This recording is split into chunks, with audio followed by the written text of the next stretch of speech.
Welcome, AI community without any borders, to our last cognitive virtual before summer break with an audience across almost 90 countries. Last year, at this time, we all thought we will be able to catch up in person after summer. I'm wondering where we will stand this time. I would like to take the chance not only to thank you all for supporting us and believing in us during these extraordinary times. I would actually like to send energy and thoughts to all those who have suffered or even lost their beloved ones in these difficult times. Some of them are participating in today's cognitive virtual. Our words are addressed to you. We wish you all much strength and will always be there for you. It's not only about share for success, it's also about care for each other. I always love to say it's about human technology, but in this special moment, I want to express that there is nothing more important in our lives like human for human. And this brings me straight to our topic, leadership and AI. As AI makes more decisions, the nature of leadership will change. The human remains the central element. And if we succeed together.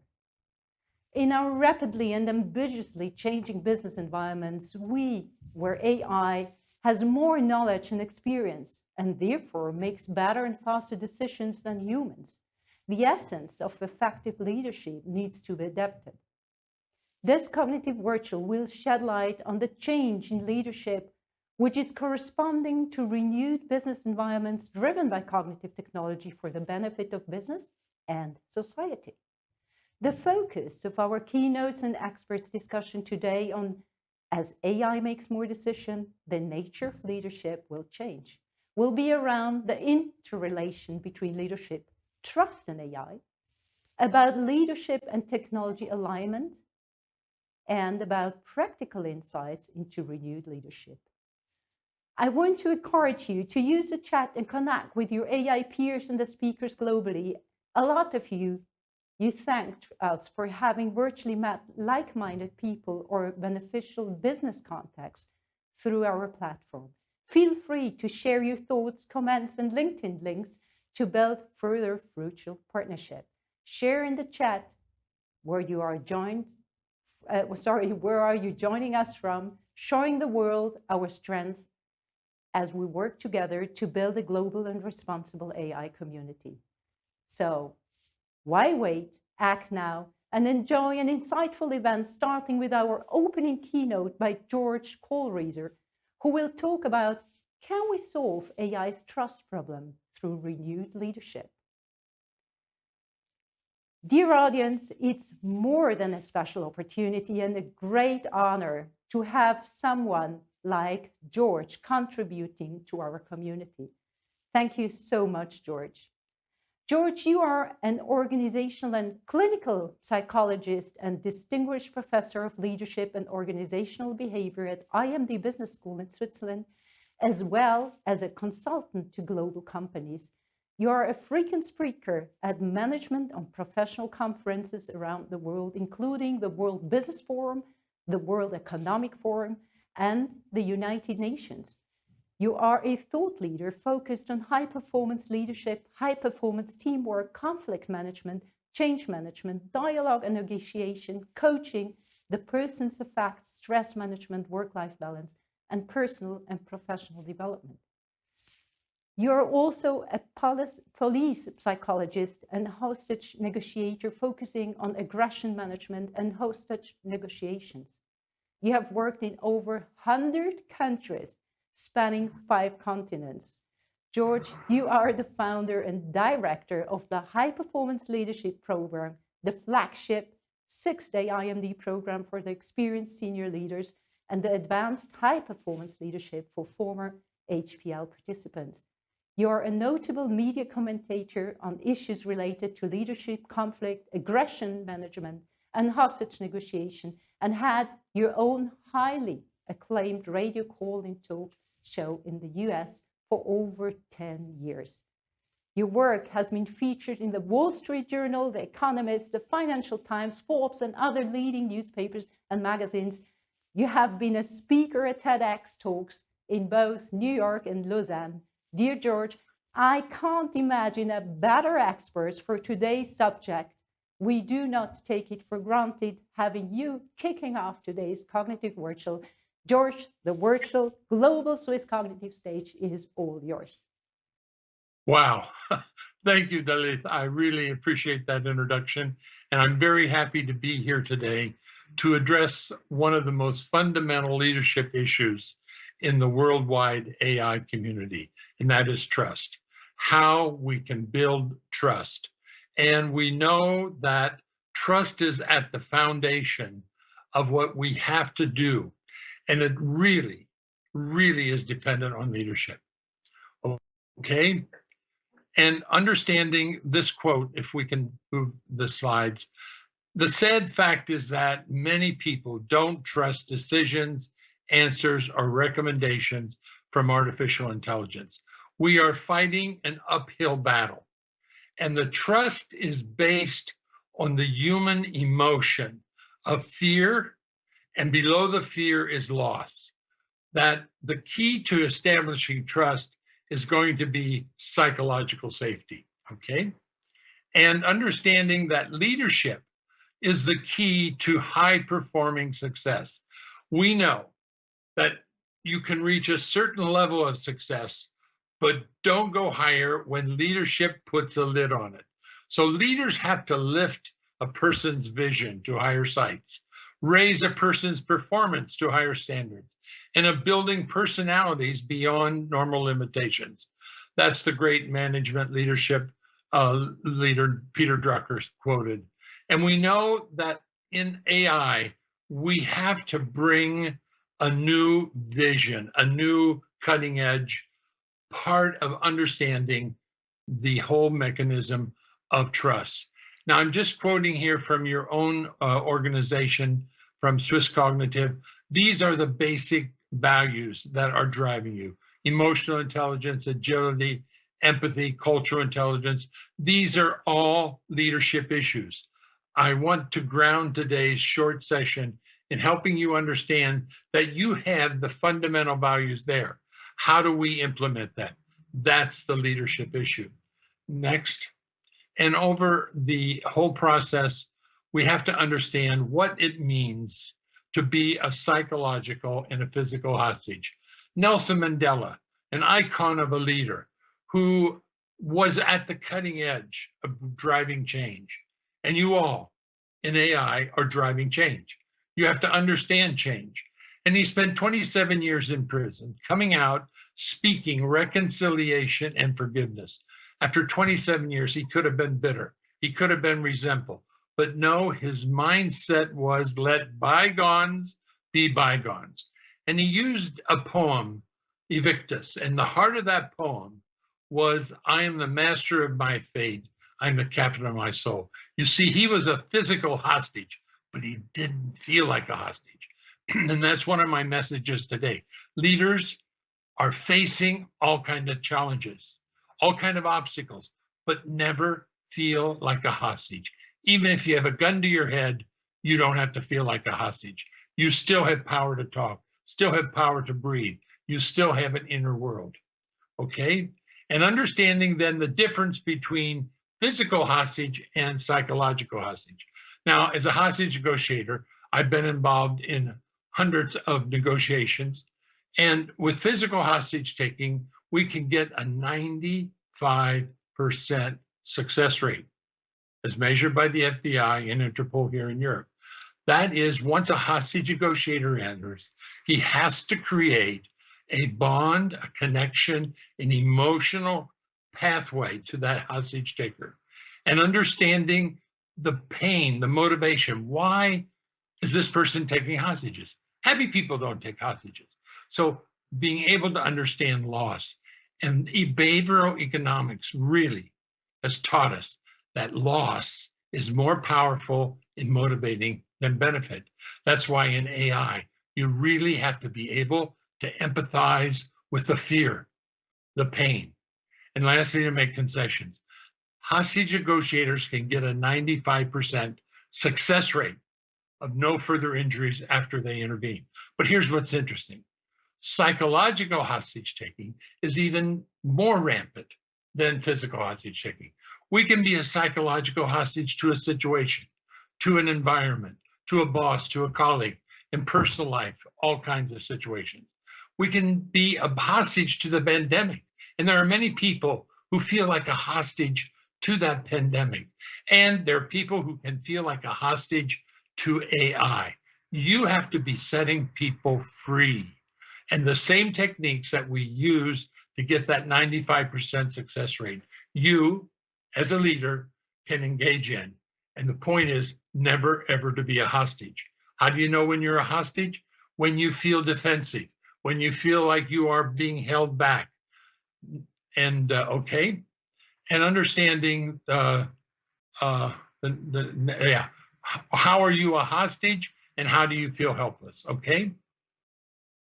And we have to understand the fears, and below the fears, the losses.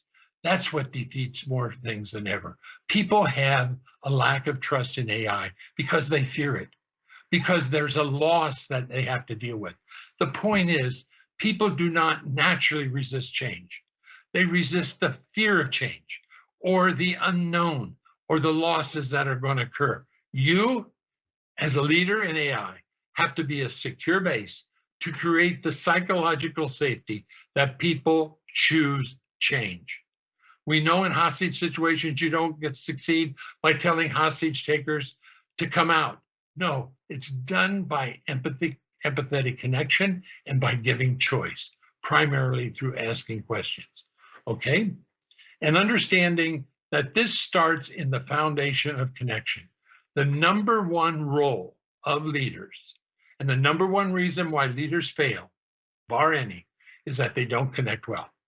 They have to attach, and then they have to bond. And bonding is that special connection that follows, in which you then feel the emotional availability and connection in that relationship. Hostage negotiators create a bond even to the enemy, to an adversary. You don't have to like someone to bond to them. You, as an AI specialist, have to be able to create bonds to people who are adversaries, people who are critical, people who are your enemy. And it's through that bonding that you can transform them into an ally. And the bonding is always going to be interrupted at some point, short or long term, by separation. And separation has to do with loss. This is behavioral economics in action. Loss is more powerful in determining decision-making than benefit. Never forget that you as a leader have to be able to connect to the pain and the fear and the losses, and you engage in this with good dialogue. And separation opens the grief process, and then grieving activates a new attachment, okay? And just very quickly, understanding how you have to go through this grief in order to reconnect. And you do this by being a secure base.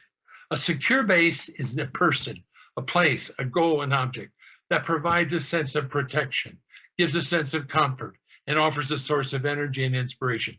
That is the role of AI. The leaders and AI itself has to be a secure base. But if you don't trust AI and you don't trust the people who are leading it, how are you ever going to feel protected to explore, take risks, and seek change? Once you have that sense of secure base, the psychological safety, wow, you're off to all kinds of exploration, taking risks, and seeking change. Remember, people don't naturally resist change. They resist the pain of change and the fear of the unknown, okay? And understanding this starts in the mindset, in the brain. How is it that the brain is positive or negative? It's what we pay attention to. And perception, emotions affect the mind's eye. Many people who don't trust AI see it as negative because they fear it. They have a loss connected to it. So what has to happen is understanding, here's the point, the brain is fundamentally negative. So when you're dealing with a very untrusting person, someone who is critical, an adversary, even an enemy, you know their brain is working perfectly correct. To survive, we have to see danger. And you can see danger anywhere, anytime that you so want. But you, as a secure base, creating psychological safety and trust, can help shut down the brain's drive to negativity, and then you can start looking for opportunities. And the world of AI, as you all know, is filled with opportunities. Okay? And then understanding that this means dialogue. You have to seek a greater truth by thinking together. Please, you have to, as leaders, engage your adversary, engage your enemy, engage the person who's attacking you, who's critical. Do not disengage from conflict. Do not disengage from those who disagree, okay? And it's through conflict that we see a solution. Conflict is fundamentally positive. Why? Because it's based on difference between two or more persons or groups, characterized by tension, emotionality, disagreement, and polarization, where bonding is broken or lacking. You see, if you've got a big difference and you don't break the bond, you don't truly have a conflict. Or you can have a small difference, break the bond, and you have a huge conflict. So you have to not be conflict avoidant. You have to be willing to be rejected, be humiliated, be attacked, and then be able to engage that person for you to understand what their fears are. What are the losses? And this is going to come out in all kinds of emotion, okay? And understanding that this survival level of the brain, you're always going to be dealing with, and the emotional side, what does, am I losing? Am I connected? And then the power is in the executive states, making choice. You always have a choice. And that's what you're trying to do in building trust. Get the other person, not by telling them what they should think, by helping them, influencing and persuading them to see the benefit, okay? And then understanding, if you want to understand more about leadership, you can always go to my website, LinkedIn, and so forth, and okay. And there are the two books that carry these messages through. One, how hostage negotiation techniques can be used in leadership, and then the whole idea of secure-based leadership. And lastly, what I want all of you to remember is do not go where the path may lead. Go instead where there is no path and leave a trail. AI is doing that, but the leaders are not always doing that.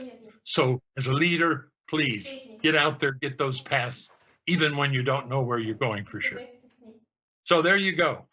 Do we still have a time for a question, or we do have time for a question. First of all, thanks a lot for sharing your vast experience with us. It's really special to have someone like you bringing together the two worlds and connecting all this human reflecting and the technology. And at the end of the day, I think we as humans need the tools. There's one question that I would like to ask you. What would be a perfect metaphor you can share with us with regards to AI, fear, and gaining trust out of our daily life? Okay, there are so many examples of people who have walked into a negative environment, created a bond, and then was able to reduce the violence, and they end up as friends. I can give many examples of people who hated one another. They engage one another, and they transform the enemy into an ally. And to do that, you have to be able to not be a hostage, to not be a hostage to your own fear. So it's leading yourself and leading others. And the bonding is like electricity. When you connect, it's like putting the plug in the socket. That's the attachment. But when you turn on the light, electricity flows, and that chemistry, either negative or positive, is a powerful way to understand bonding. Connect with your enemies, your adversaries. I must say, this is something that I've learned from my mother since I was a small child. If you can't fight them, join them. What really makes me thinking of what you just mentioned. Great, thanks a lot. Well, We do have yeah, sorry. Yeah, what I know from the IT community that I know of at IMD, Mike Wade and our whole program there, is that the IT people often have not been trained in good dialogue. They don't know how to talk with negative emotions facing them. And they don't really understand that change can happen when you give the person a chance to be understood. And that is something leaders in AI have to understand and do. Definitely. And I think there is a lot what we can also learn, not only with regards to AI, to be more open across culture and countries. And your mother The was a next, great leadership teacher, huh? she is still actually, even my grandma, she's still alive. Oh, Now I have another question for you I would like to share with you. What kind of leadership will maximize the development and growth of AI, and how do we best train for this type of leadership? I think it's by being able to understand what influence and persuasion is about. Because leadership is influencing and persuading. Getting a vision, that is easier. Getting a strategy is easier. But how to implement a strategy, how to bring people together. I work with teams all over the world who fight with each other, who are not bonded, not connected. Or I work with organizations who are in mining and all kinds of things where they're disrupting communities. There's so much hostility, but they have to sit down with those people and engage in that influencing and persuasion. So I think AI has to see that the truth is not in your technology. God love your technology. Isn't it amazing what AI is doing? And the people have to see the opportunity. But to do that, the leaders of AI have to connect to those people who don't trust AI. And then person by person, group by group, you build that connection. And leadership is ultimately going to Great. the highest level of your own performance and helping others around you.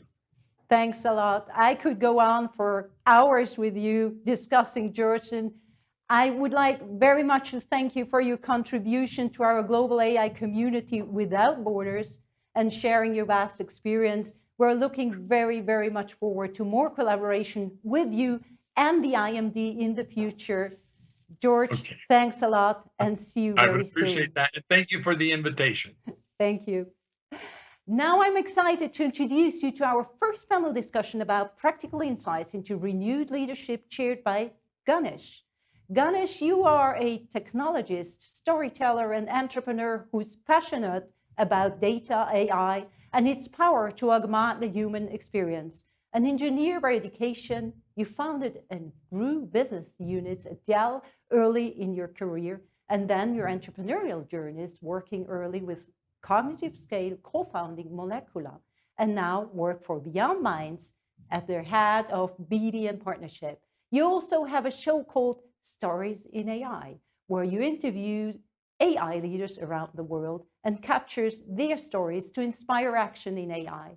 I'm honored to introduce you to our diverse panel coming from various businesses, giving a comprehensive overview about the practical insights to renewed leadership. With Ganesh on the panel, we do have Valeria. You are a digital transformation lead at PwC with a focus on leveraging emerging technology and strategic partnership to solve organizational challenges. You focus on delivery of business critical projects leading to enhanced workplaces, efficiencies, operational decision making, sustainable practice for various multinational corporations. In addition, you hold a PhD in information systems and passionate about researching and educating on socially responsive AI, decision making, and decision intelligence, using AI for good and social innovation. You have lived and worked across Europe, Southeast Asia, Oceania, and now in the US. From the US, we do have Brett. You are Senior Vice President and Global Market Head of AI and Analytics at Cognizant Digital Business. You are a leader in AI and data, applying them to drive digital transformation across industries. You are a passionate innovator and business leader who delivers business growth, accelerates new technologies, and transforms his clients and organization and us. You are a powerful and effective communicator who inspires the organization and delivers clear messages to the market. Adapt at working across culture and with clients from the largest enterprises to the smallest, most nimble startups. Now we have Marisa. Marisa, you are a researcher at Skip, a cybersecurity and tech company in Zurich. You are conducted researches about AI and technology from a psychological perspective with a wide range of questions related to psychological phenomena, governance, and ethical implications.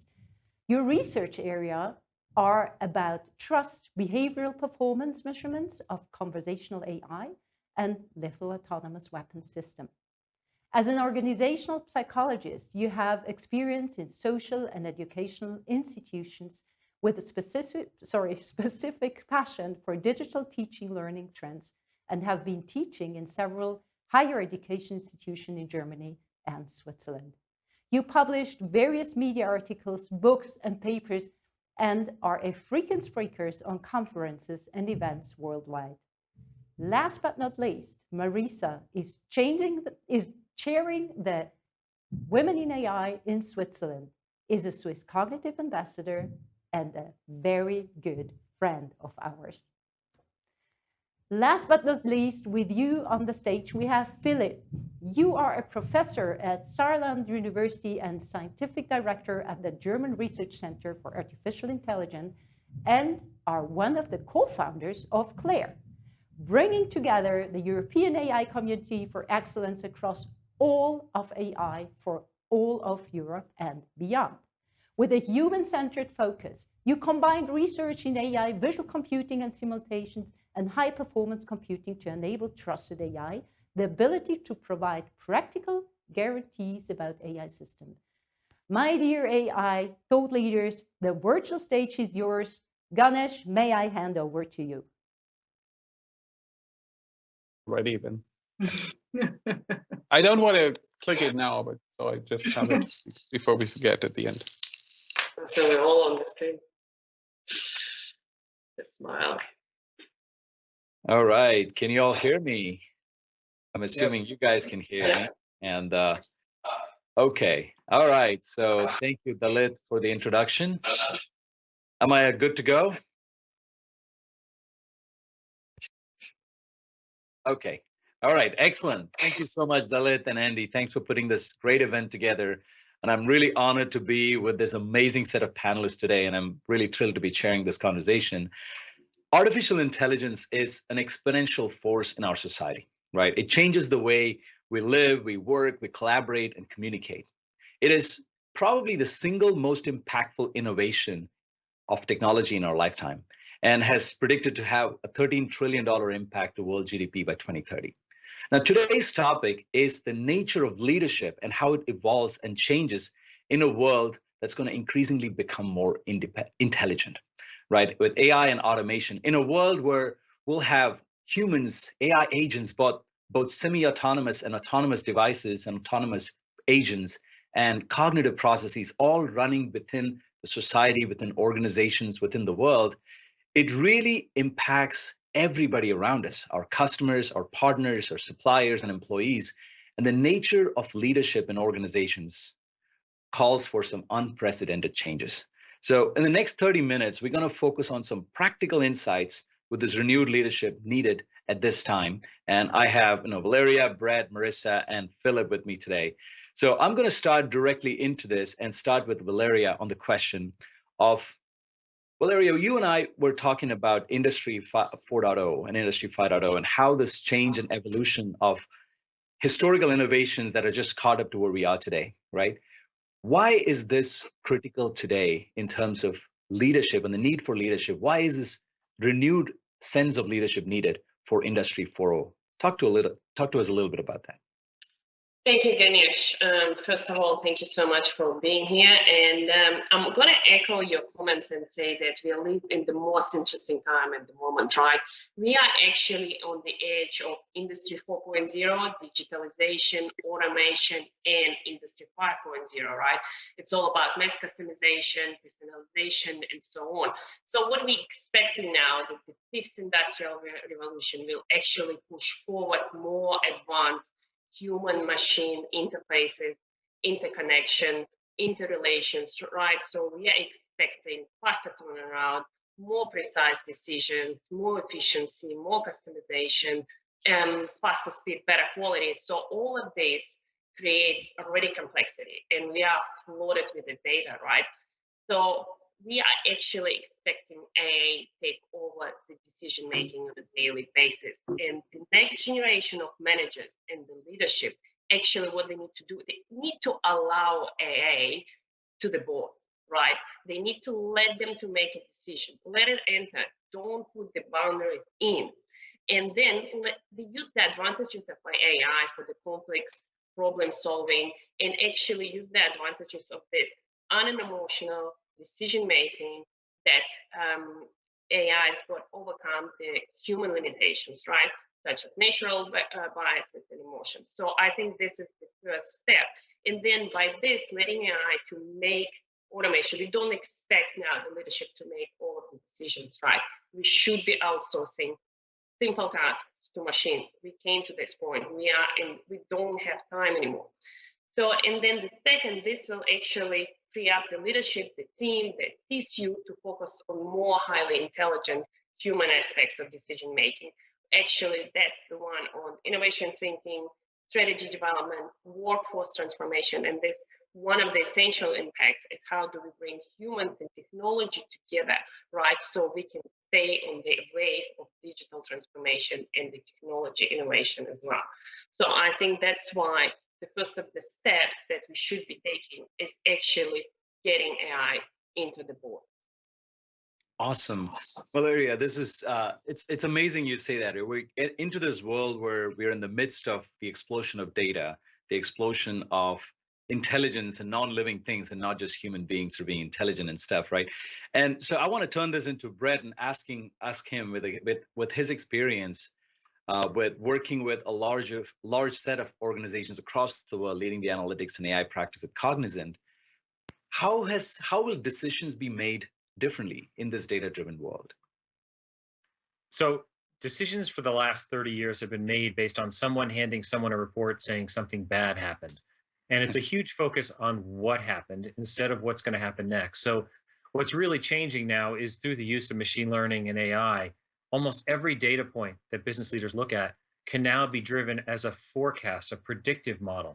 So you don't ask just what happened, you need to ask why it happened and what's going to happen next.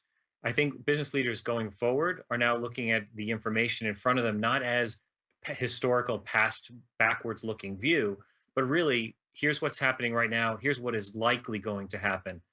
And then on top of that, AI is adding prescriptive analytics.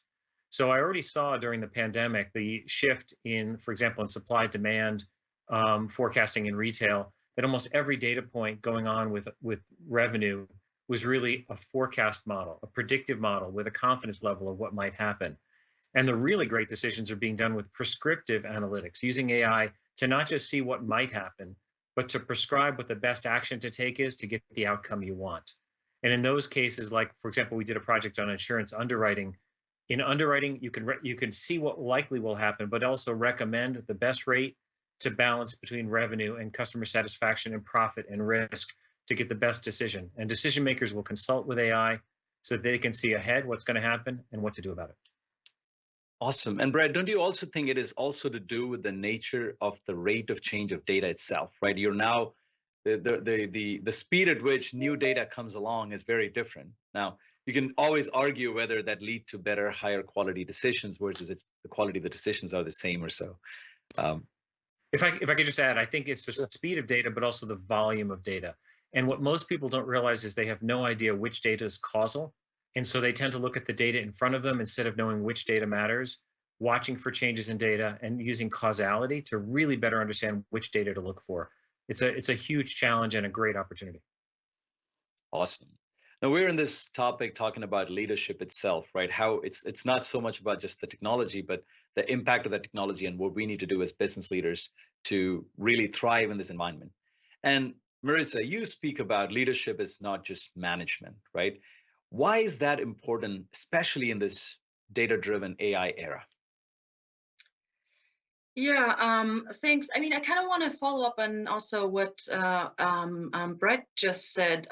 Yes, we have this opportunity to use more data and models, etc., to predict things maybe better. But on the other hand, I kind of want to call this the sweet poison of control illusion. So as a psychologist, we're always concerned with thinking, okay, what do we actually want to do and how do we get the decisions right? Because often what happens is that with kind of math washing, we just try to patch our wounds of a fear of being vulnerable.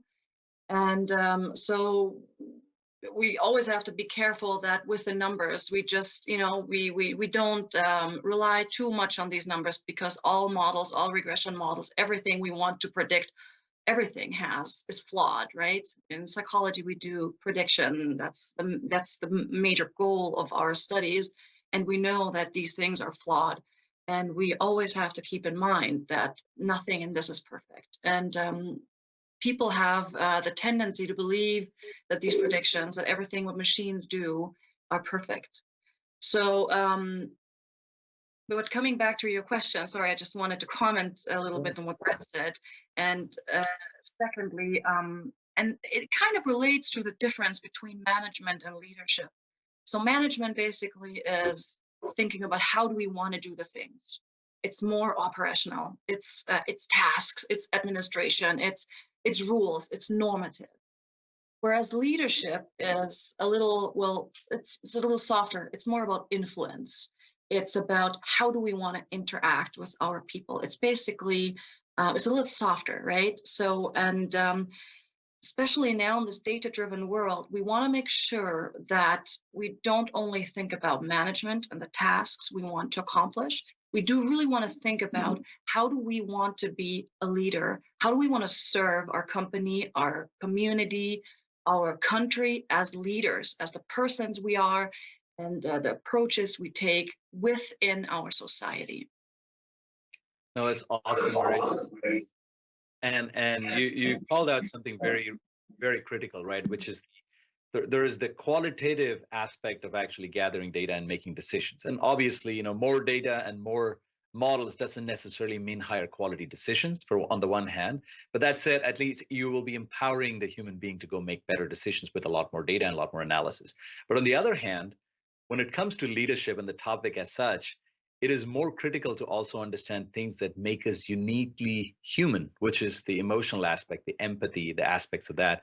And that becomes very, very critical from, approaching it from that perspective, not just saying, hey, I can actually manage the task a lot more efficiently right now, but then complement that. I think that's the operative word, complement that with more human nature, unique elements, that is elements of human nature, to make a higher quality decisions. Does anybody want to add? I think Philip had something to, looks like he has something to add on that note as well. Yeah, absolutely. The human-centric approach is really critical. I mean, I'm the co-founder of Claire, which is the largest AI organization worldwide, actually, over 400 labs across Europe, almost 4,000 supporters. And human-centric is really at the core of what we're doing. And the key element, I think, here is to understand that AI is just a tool, just like essentially all the other tools we're having. It's just an additional instrument that helps us to make life better, hopefully, if we use it correctly. But it has to be used under human control and for fulfilling the goals that we want to use those tools for our goals.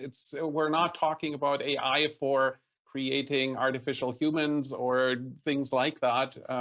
That is certainly not what we're doing, even though that's where a lot of the fear of AI comes from. So there's a pretty strong disconnect there.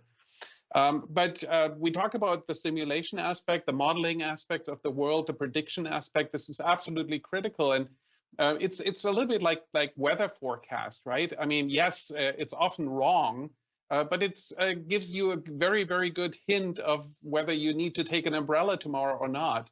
And so, and in particular, we're getting better and better at predicting things. So we certainly haven't reached the end of AI tools. I would argue that we're actually at probably less than 10% of what we will know about AI in, I don't know, 20, 30 years from now. So there is a lot more to come and a lot more things will get accurate. But the critical element that I think you also alluded to is what we call trusted AI, right? A lot of the AI method today work under certain circumstances that are often very hard to describe. And a lot of the engineering technique that we know for hundreds of years, like, right, when they built the old cathedrals many hundred years ago, they used testing, right? They built small models, put sand sacks on top of them, and looked whether that break together or not. Or we use theories, we use mathematical tools, and both of those tools don't always work with some of the newer AI techniques. And so we really need to develop the tools to know when our AI techniques give us the correct answers and where they might go wrong, right? I mean, we all know those examples. And so there's actually a lot that still needs to do to make that tool reliable to the degree that we can rely on it under even conditions where, right, we think it works, but the statistics just doesn't make it work in under certain circumstances. So there's a lot that still needs to be done to make it a reliable tool for human-centric AI. Can we comment on that actually, Ganesh, or is it? Please do. Please do. Can I just make one small comment, because I think this is an important point, because we hear that a lot, right? AI is a tool, and there are certain people who say that, and I have now kind of changed this perspective, because I think if you say AI is just a tool, you have on the one hand people who lose their fear and think, okay, it's not going to kill us, etc. On the other hand, I think it neglects the impact it has on our society, whereas we're taking a more relational approach, because it's sort of interwoven in our society, and thus it has an effect. And if we say it is just a tool, we also sometimes kind of neglect some effects that it will have, for sure. I just kind of wanted to support your Thanks for bringing that up, Marissa, because I mean it's just I'm on that camp too, right? That said, I think the state of where AI is today, it's not Terminator and Skynet, right? It's basically, at best, it's a Jarvis suit for Iron Man, right? That allows us to do our job better, right? And now that said, I think there's a lot of subtle impacts that are happening in the society as such, right? Like how we humanify Alexas and Google, right? The impact it's going to have long-term in kids. My son talks to Alexa for an hour before he goes to bed, right? Asking about all the questions he had. He learns about all the things he made notes of, and he's asking Alexa at the night, right? I mean, I don't know how this is going to play out in the long run. So there's definitely an aspect of that. But I think where AI is today, for sure, is very much as a very powerful tool that can actually really move the needle for human cognition. But shouldn't give us it shouldn't make us complacent, is what you're actually calling out as well. Valeria, did you want to add something? No, I just wanted to say, I don't think we do have a choice, right? It's part of the evolution, and we have to progress with that. It's not like it's bad or it's good. No, it is there. That's it. Just move on. Start accepting it. Start using it as much as you can. I know. Transhumanism is evolving. Yeah, we're all evolving. There's no door for that.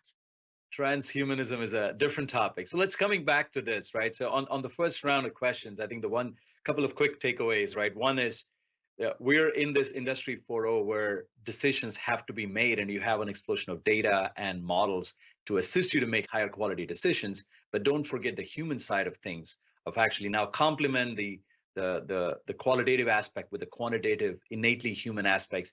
You get highly powered decisions. Let's explore a little bit on the how part of it, right? And Brett, let me start with you. You work with, a lot of organizations, as I mentioned. Now, I'll start with an anecdote. About 2.5 years ago, I was on a plane with the COO and the chief strategy officer of one of the largest mutual funds in the world. And we had a good conversation, and in the midst of it, he was telling me how he's almost mandating that every business person he hires knows how to code in Python, right? And I found it very fascinating how they were thinking about it, right? How organizations and companies were thinking about it. Now, let me ask you this question, your experience. Will business leaders need to be data scientists? Do we need to, is that the way we embrace this whole AI and machine learning in our organizations? How do we go about it? So I don't think business leaders need to be data scientists, literally, the same way that Jeff Bezos probably wasn't a webmaster at Amazon, but I think they do need to understand the implications of data and AI, become extremely data literate. I'll call it AI aware, because they're going to be basically making investments and decisions about the future of their business, the impact on society, and doing so without a real understanding of data is a huge issue. I mentioned before causality. Knowing which data is causal versus correlated is a huge gap today in many business leaders, and they tend to focus on the data right in front of them instead of the data that matters the most. They also have a trouble dealing with uncertainty. So almost every predictive model is inherently uncertain. I think Marissa touched on that. Their models are not precise, they're indicative. And so knowing which ones to apply in different situations means understanding how to look at uncertainty and risk in a model, recognizing it's inherent in the model, and then knowing how to apply it and where and when. And then, I think the biggest issue is that data is extremely messy, almost always wrong. And most people either assume they can't work with it because it's wrong, or they don't know how to work with it just because it's not precise and accurate. There's no perfect data, but models built off of data can be indicative and give you a really strong indication of what's happening. And it's why those uncertainty measurements matter so much. So I think for business leaders who fear messy data, unstructured data, inaccurate data, they're missing the potential to get real meaning and really strong market signals that might tell them what's going to happen. And I'll reflect back on the pandemic when there was a huge shortage of flour and yeast in all the big box stores. Most people assume that was a shocking surprise. But if you looked at social media, you would have seen the huge uptick in home baking and sourdough bread, which is a really strong leading indicator of upcoming shortages, but most people missed it. So you can't miss these signals anymore. We have to become much more data centric, and business leaders can do that. Awesome. Now, let me ask a more fundamental question to you, Philip. I'll based on you're on the forefront of researching, AI and its impact on society, right? Human-made decisions versus AI agents making decisions, autonomous decisions, right? Is there a specific framework that business leaders should employ to actually look at what kind of decisions are best made by AI agents versus, an AI-assisted framework by a human? Well, I think the most important part is that we can't offload responsibility, right? That is the part that I mentioned. It is a tool that is being used, and yes, electricity is also a tool and has made huge changes to the way we live. Yes, it is a really important and consequential tool that we're having here. But the point is, we decide how we use AI, and so we cannot offload the responsibility and say, oh, but the AI said that I should do this or that. That's not how it works. It becomes even a higher responsibility to, as Brad just said, to actually interpret the data and interpret the outcome of the AI system in the right way, and ask critical questions, right? Because they are not perfect, and there is uncertainty in the data, and be aware of that. The other thing, it changes the decision-making process, right? Because it's not, you have to deal with the fact that it's not another human that gives you a hint of what to do, but a machine and how to interpret this. But it also greatly accelerates the transformation process, right? The speed with which you can make decisions, which maybe took weeks before and probably is, I don't know, maybe in minutes or hours now. That is something that business have a hard time adapting to, right? Because the processes often are not set up, in particular as we inject AI, which is into traditional businesses, right? Like which is a big topic here in Europe, because we have this strong and long-term traditional industry, right? Adding AI to this is really a difficult process because so much things change. And that is to be aware of that. And I think it was mentioned before, really make that a top level a board level decision and involve the entire company top down instead of just doing it in a corner. I think that's a very important point here. Awesome. Thank you, Philip. And, Marissa, let me ask you this question, bring in the with your background, both psychology and technology, right? So what is the nature of leadership needed to win in this era, right? Is it big bang transformational leadership, like, hire super senior type A players who will just go hire a whole new set of team members and then just go, really force down to the bottom across the organization transformations? Is that what is going to win? Because it's a completely new paradigm with AI and data decision making. What kind of leadership style would win in this environment? Yeah, I kind of want to mention two things here, and I'm starting with number two, and I also gets back to what Brett said, how to deal with uncertainty. I think this is he said some very valuable things here, and these are things that leaders can already integrate in their design process. How do we want to, for example, how do we want to deal with, for example, in an automated driving, you can have reliability displays. How certain is the car at the moment with making decisions? How do we want to communicate these things?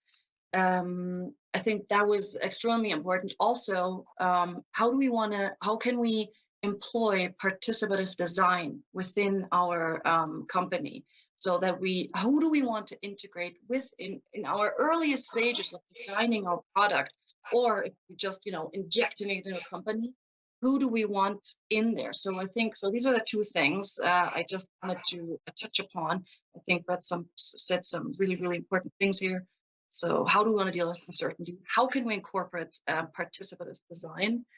But going back to your question, I think in our opinion, or my opinion, it's modesty is the name of the game. And I kind of want to say, forget all this transformation. I'll go, yes, we can things. But that's maybe my opinion. But I think being modest about what we know, what we do. Leaders can say, listen, I have no idea about tech. Can you help me? And tech people can say, listen, I have no idea about management. Can you help me? So I think there's we should, get down without, be modest, be open.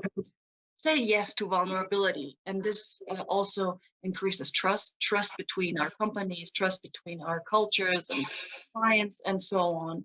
So in my opinion, also based on the articles we've wrote, I think modesty these days and the willingness to learn and stay critical are the key features to not only survive, but also thrive in this era. Yeah, no, I agree. And Valeria, and you and I were talking about talent, and this comes down to translates to talent management in the new era. Talk to us a little bit about how we should approach it, how business leaders should approach it. Yeah, actually, the question of workforce transformation is quite essential for most of the clients, for everyone actually, and nowadays. And technology is getting smarter and technology is getting simpler, and we assume that all of the tools such as auto ML, no code, low code AI will actually make our life easier and will simplify the automation, will simplify AI model development.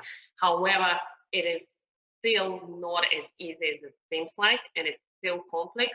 So the solution is actually it's a creation of this workforce strategy transformation, which is not a one-day solution, right? Which needs to focus on 3 levels of skills, and it's usually citizen users, citizen developers, and data scientists. And what the organization start now doing is actually they start training the AI citizen users. Everyone in the workforce should have an understanding of AI, what AI is doing, the basic knowledge of AI, so they can manage AI in their daily operation. And then the second layer, which is 5 to 10% of their workforce, should actually become a citizen developers, which are the one that can start managing the boards, do the basic data manipulation for AI, build the models, create the use cases for them, further on for data scientists and data engineers to actually pick up and work through the technical aspect. okay, the problem, obviously, everyone is going to come back and say, where do I get the data engineers and data scientists and so on? So the enterprise kind of education would help with the citizen users and citizen developers. But the third layer is actually where the organization needs to kind of step in and start building a relationship with the university, create the right apprenticeships, right, build and nurture the talent from beginning. So I think it's essential, and it's essential to begin and to start work on this now rather than later, because it will pay off in a couple of years.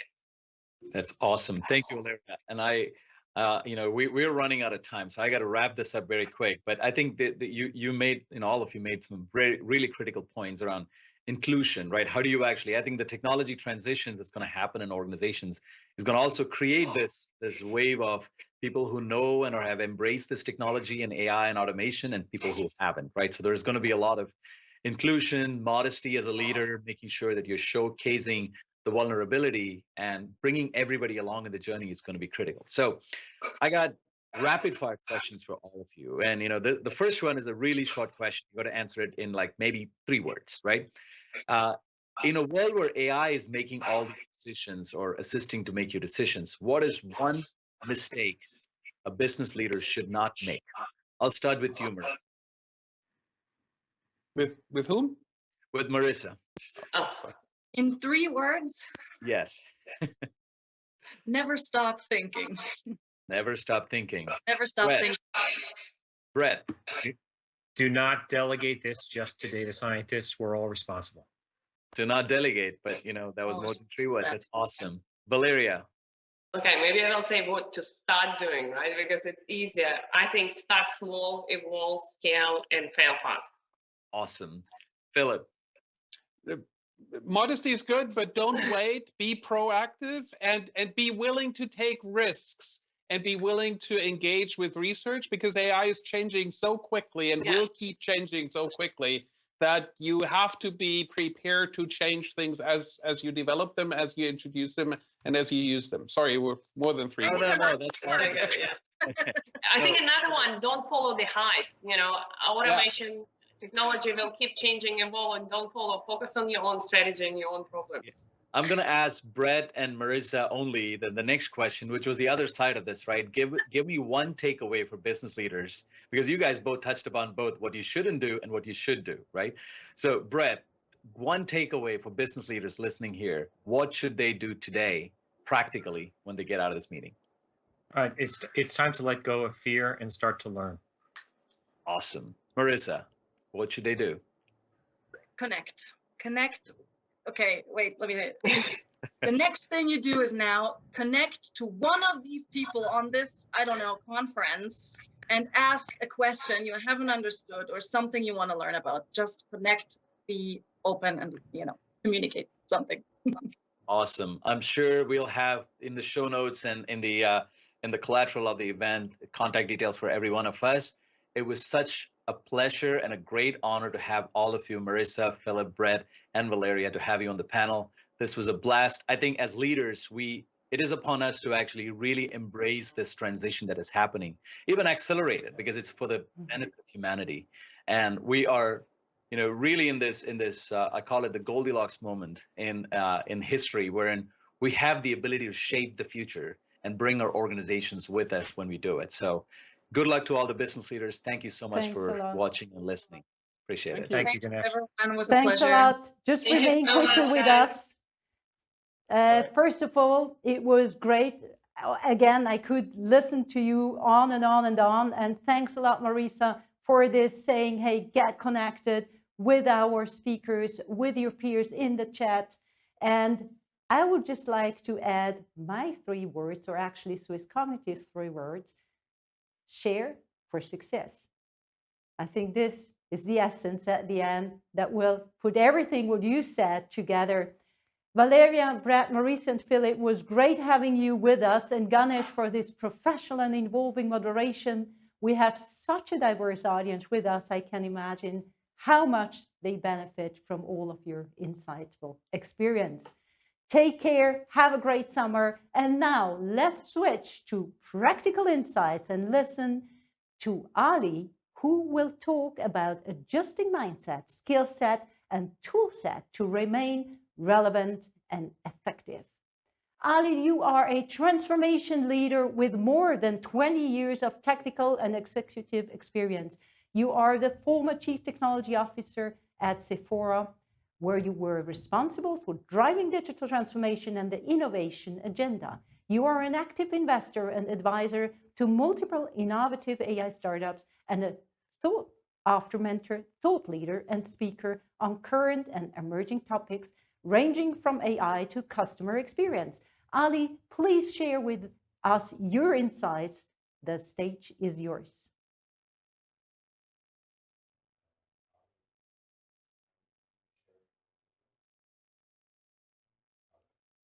We're waiting for Ali to share his video with us.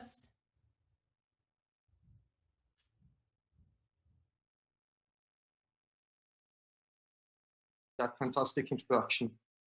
So what I would like to share with you guys today is the experience we've had in terms of looking at how leadership that has adopted the requisite adjustments for using AI have benefited in a specific industry, retail, where we've worked significantly. And to start understanding from that and deriving the lessons for leadership in general, outside of retail as well. So if we can go to the next slide. If we move from the agenda slide to the first slide, think about leadership as fundamentally about decision-making. So when you're making decision-making in retail, you're looking at the whole value chain, and there is plenty opportunities where decisions have to be made. And the decisions have to be made about which suppliers to use, how you're going to be distributing to your retail stores, and which customers you want to target. And throughout this decision value chain, there are really three elements that we want to look at. We want to look at scale and understand the decision in terms of, are we making a decision at a human scale, at a machine scale, or a digital scale? An example of a human scale decision is I need to make a decision to communicate with one individual or a couple of individuals, and I can pick up the phone and call those individuals and communicate with them. The minute I need to automate that so that there is something that reminds me of how I communicate and who I need to communicate with when, we get to a machine level, which brings in the level of automation. But once actually you need more than automation, you need some level of intelligence that takes signals from the environment, processes them, and makes intelligent insights about when and how you're going to take action. Then it becomes a cognitive and digital decision that needs to be taken care of. The second element is speed. And again, as you guys have heard from the prior speakers, we're moving from people looking at information and data from a historical perspective of what happened in the past to actually more real-time or near real-time, and even informing what decisions we're going to be making about the future. And we see this in retail, especially when we're looking at the supply chain aspect of retail. In the world of e-commerce, where customers are constantly changing what their buying decisions are, and retailers are having to respond to those needs in near real time, that speed becomes critical. And the final point of looking at decisions is about impact. You want to look at the impact. Is it at a local or global level? Is it an individual level? Or is that at a larger scale and deeper impact? Because these are really the things that will drive the decision-making of the leader. The other aspect, especially in retail, is to also realize that retail is personal. And therefore, whatever decisions we're making as leaders in retail have to take in consideration three things. We have to take in consideration values, both our values as a retailer, as a brand that reflects the brand values, but also the values of our consumers. And we also, like the prior speakers have mentioned, we need to take in the context of emotions and the context of the circumstances that are driving not only the decision of the leader, but the decisions of the other stakeholders. Next. So if we look at one aspect of how AI is being used in retail, it's usually through the consumer interaction.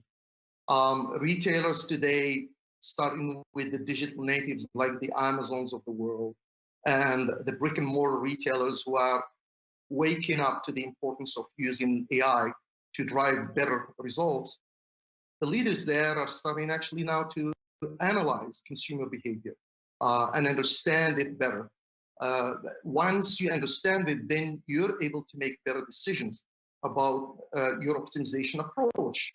And you're also then looking forward in the future and try to anticipate what your consumers' needs are going to be and hopefully meet them way before your competition is able to do that.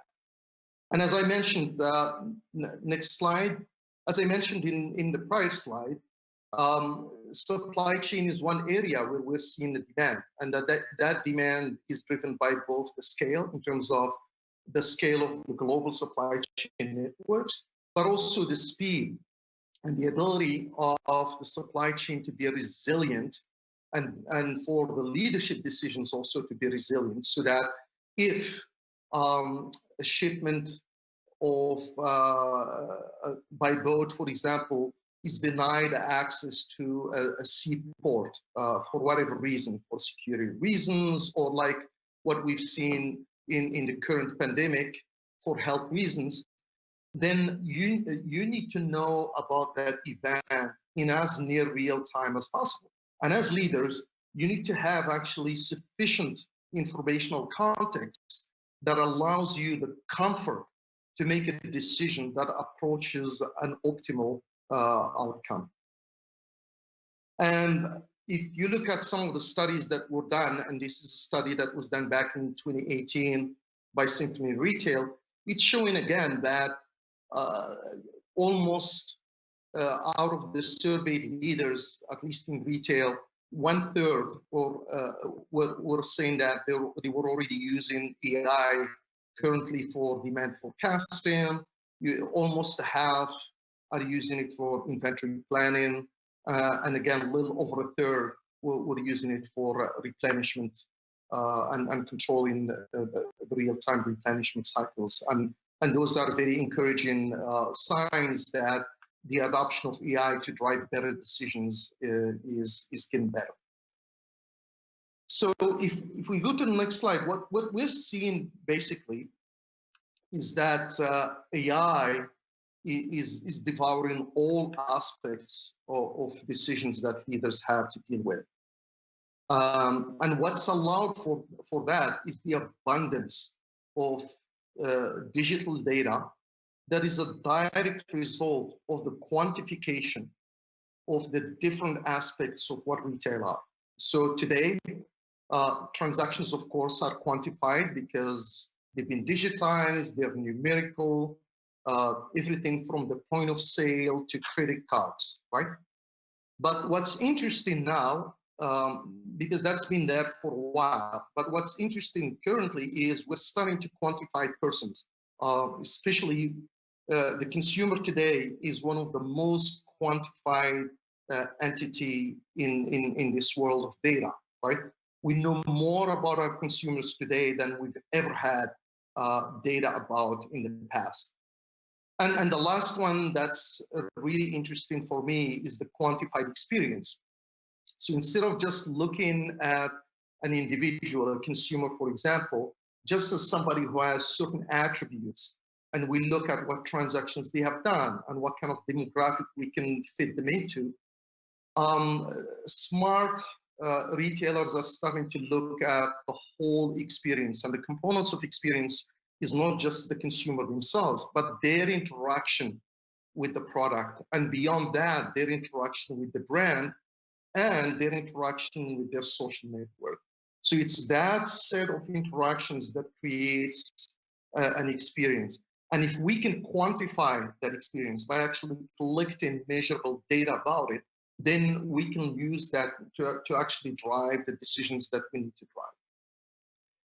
And if we use AI, we need to know that AI is basically this quantification done on steroids.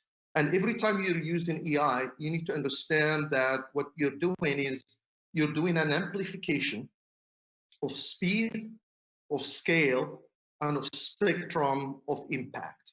So these are the three S's that AI is usually impacting. Let's look at a couple examples of that in the next slide. So if you look at the areas that are most impacted by AI today, you'll see that most retailers have used some form of AI in digital marketing and in their CRM. So basically, they've used predictive models to understand and try to predict behavior of consumers. They've used machine learning to classify their consumers based on not only their demographics, but also based on their purchasing behavior, so that they can be better classified and better catered to. But also we're seeing that retailers are starting to use AI in a much more tactical way. So for example, when it comes to high-end and high-value products, like in apparel, especially fashion and luxury fashion, people have used visual search, which of course is based on artificial vision and recognition of objects and being able to fit those objects to a particular customer's needs. And that requires AI. And the point I'm trying to make there is, again, as a leader, we shouldn't use AI as a gimmick. AI needs to be a tool that empowers us actually to solve problems that other technologies cannot solve, as opposed to we're doing AI because AI is the coolest thing we're doing today. So as we look to the future, next slide, what I believe, like the previous speakers have said, is that I don't believe that AI is perfect. And I don't believe that AI is not error prone, the opposite.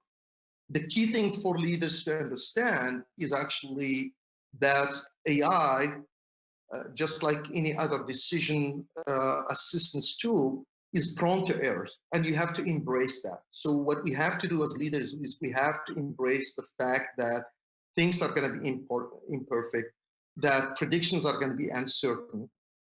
And it's through that embracing of uncertainty and imperfection that we build the resilience in decision making. And resilience in decision making basically is your ability to make decisions that are fault tolerant. It doesn't mean that you have a system that allows you to avoid the error, but you have a system that does not totally collapse when an error is committed. So it contains the impact of the error.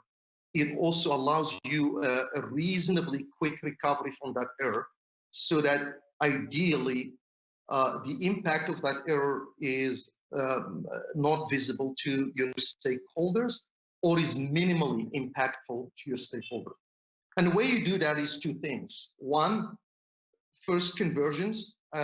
So conversions of AI with other technologies, so that we're not solely dependent on just one aspect of technology, which is AI. But more importantly, we're seeing a significant pendulum swing to leaders coming back to becoming more human-centric, and coming back to be more nature-centric, and trying to achieve a balance between how do we achieve profits versus how we take care of the people and how we take care of the environment in which we operate. If we move to the next slide, I just want to summarize a few parting thoughts that I want to share with you guys. One, I want to start with a couple observations we've seen throughout the different AI engagements that we've worked with our clients in terms of what are the challenges of adoption of AI in terms of supporting the decision making within leadership. And there's really three in our opinion. First, we've seen that some of the leaders are still trying to implement AI with the same old mindset, a mindset that confuses AI with decision automation. They're related, but they're not the same. Decision automation is about finding out a system for making decisions, for example, about financial budgeting, and then you automate it so that you take the redundancy of manual work, take that away from your people and free them to do higher value. But that's not AI. AI is actually being able to use a higher level intelligence beyond just automation so that you can augment actually the cognitive capabilities of the leader who's making the decisions. We're also seeing that some leaders mistakenly think that AI is a substitute for the human touch, and far from it. We believe A in AI for us is not for artificial, but actually for augmented.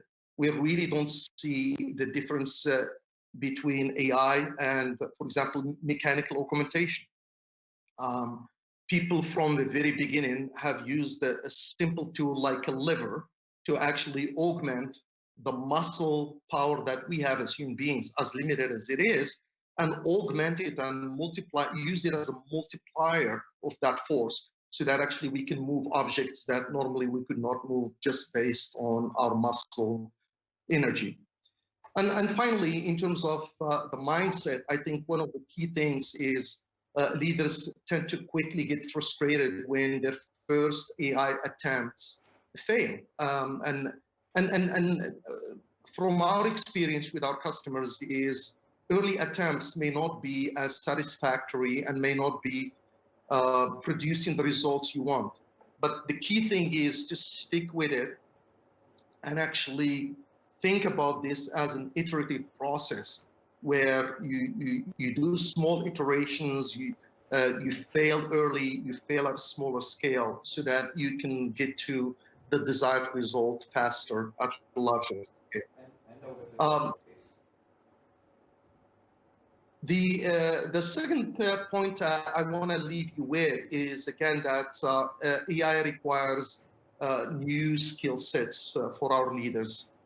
Leaders need to learn how to make decisions that are data-driven, as opposed to gut feel. I have an intuition about this because of the years of experience I've been a leader, and that's how I make decisions. It is much more enlightened for us as leaders to actually have data support and back the decisions we make, so that they're not just from gut feel, but there's validation from data as well. And also just understand that there is a fundamental shift that's happening as we move to AI, which is we move away from the deterministic decision making that we've all been trained for, whether academically or in the corporate world, to a world that we're very poorly prepared for, which is the probabilistic world, a world that's driven mostly by statistics and outcomes that are driven about there is a probability of X% that something is likely to happen. So you're talking about likelihoods as opposed to certainties. And that's something that mostly... Great, thanks a lot. Thanks a lot, Ali, for sharing your practical experience and expertise. I would like to skim quickly through the question from the audience. Please, we have one question. How can AI work with sales or create sales? Just a short, crisp answer, Ali. I think, again, AI for sales should be used as an ally.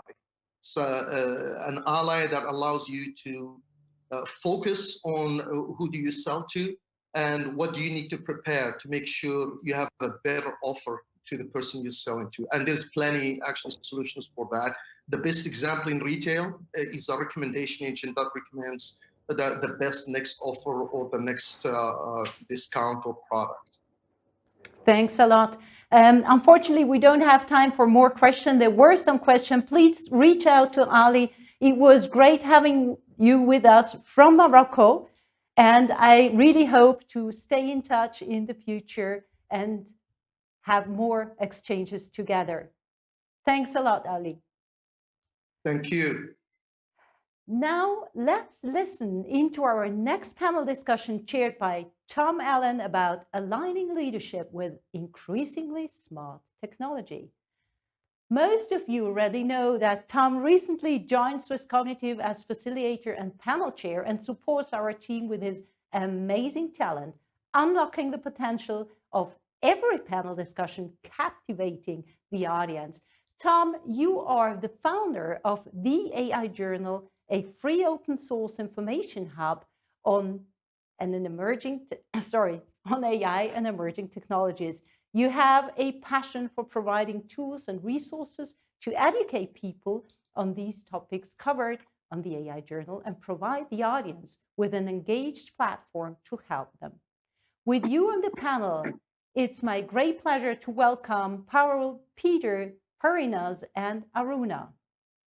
Parul, you are a well-regarded thought leader in financial technology, advising UK HMRC's InsurTech boards, FinTech Delivery Panel, and major of London's International Business Programme in promoting open innovation, financial inclusion, and digital acceleration within financial services. You frequently featured in most influential women European InsurTech and are a speaker, blogger, and co-author on the AI book. An economist and CFA charter holder, you are a member executive committee at AXA, Excel Europe, and APAC, and have held senior strategies, M&As, and investor roles globally at AXA, Aviva, family offices, VCs, and Citigroup. Further, we have Peter with us. Peter, you have a vast experience of 20 years in leadership development and executive education across private, public, and non-profit sectors. Partners with organizations on leadership development strategies that are globally accessible and locally applicable. You create safe space for learning and brave space for experimenting with leadership in transformative ways. At GCSP, you have developed a dialogue through education approach. I'm curious about that. Additionally, I'm welcoming Parinas. You are a senior consultant at Trivadis, a part of Accenture, consulting businesses in applying machine learning, big data, and advanced analytics. You have led multiple data science teams in both research and industries environments, have implemented several diverse custom AI analytics solutions for companies in Germany and Switzerland. And finally, it's my great pleasure to welcome on this panel Aruna from Australia. Thanks for getting up for us, Aruna. We do very much appreciate. Aruna, you had the AI and data science practice at HCL Technologies for Asia Pacific and Middle East region based in Sydney. You have spent last 21 years delivering high-impact data analytics solutions primarily in financial services sector. Your current focus is on how to use AI and data science at scale in order to solve business challenges. You regularly share informative blogs, storytelling videos, etc., aimed at demystifying AI and detailing the ever-expanding AI scope for business transformation. Dear audience, feel free to follow our panelists on their social media. And now, dear Tom, it's my pleasure to hand over to you. Amazing. Thank you, Dalith. Thank you for having us, and thank you to the audience. And great to be here with Parul, Peter, Parinas, and Aruna. Some really exciting topics. We're just having a conversation beforehand on all the interesting questions we're going to be touching on today to give you some great insight to take away. So I'm conscious of time, and I really want to get into it because everyone here I know has some great experience and great takeaways to help you today. So Parul, I want to kick things off by coming to you. And this will tie nicely into the conversation for later and give the audience some context on how AI works and the considerations for leadership. And it's quite a simple question, but with some great answers, I'm sure. What are some interesting use cases of AI in the insurance industry? Thank you, Tom. So insurance is the original data company. What we do is we use data about individuals and companies and their properties and price it into a premium, which can be shared over a large number of people, and we provide a safety net. And in this original data work that we do, AI has really turbocharged our ability to understand multiplicity data. And where are we using it? We are using it in guided conversation and conversational AI through chatbots in customer queries. We're using it in dynamic pricing, where we get data from, say, telematics data from cars and are able to price insurance for car owners of a possible accident or any possible changes that would require for an claim to be paid. And then we are also seeing application in claim processing, where we review, investigate any claims. Also, we are using computer vision so that we can recognize accident images and estimate repair costs in real time. So that's been super, super helpful and really has reduced the cycle time by drastically. And finally, we use affective computing or emotion AI to understand customers better so that we can take actions according to their mental states. This also means that we can use voice analytics to ensure that we don't have a fraudulent claim, because there are certain markers to a fraudulent claim which can be detected through affective computing. So these are some of the really interesting use cases within insurance. Awesome. And it's lovely to see that. It's a way of looking at it for insurance. I always say insurance is one of those key things in life that you're going to have to deal with, whether it's your house, your car, your holiday, your travel, whatever aspect it touches on. And it's really interesting to see what the behind the scenes are that you just explained, Parul. And it's similar to what I want to come to Aruna with as well. So Parul's just made some fantastic points around use cases in insurance and how to use these technologies. And we've done a report around fintech and insurtech, an area I'm obsessed with at the moment. Very cool area. And Parul's just kind of highlighted that. And I'd be keen to know, Aruna, what the kind of interesting use cases are for AI in banking, to give some context to this conversation. Yes, thanks, Tom. Thanks for the question. It's great to be here with all the great panel members, and thanks for the invitation. So having worked in banking for 20 years, I can see a lot of interesting use cases. I'll start off with credit risk. So traditionally, when someone wants to buy a loan, we look at their income, their account history, and their repayments. But not everybody has got an account history. You know, people who are newly migrating or entering into the workforce. So this is where we use ML algorithms. We can actually look into the digital footprint. We can look at their social media data. We can look at their, browsing behavior in order to create a complete credit profile of the consumer.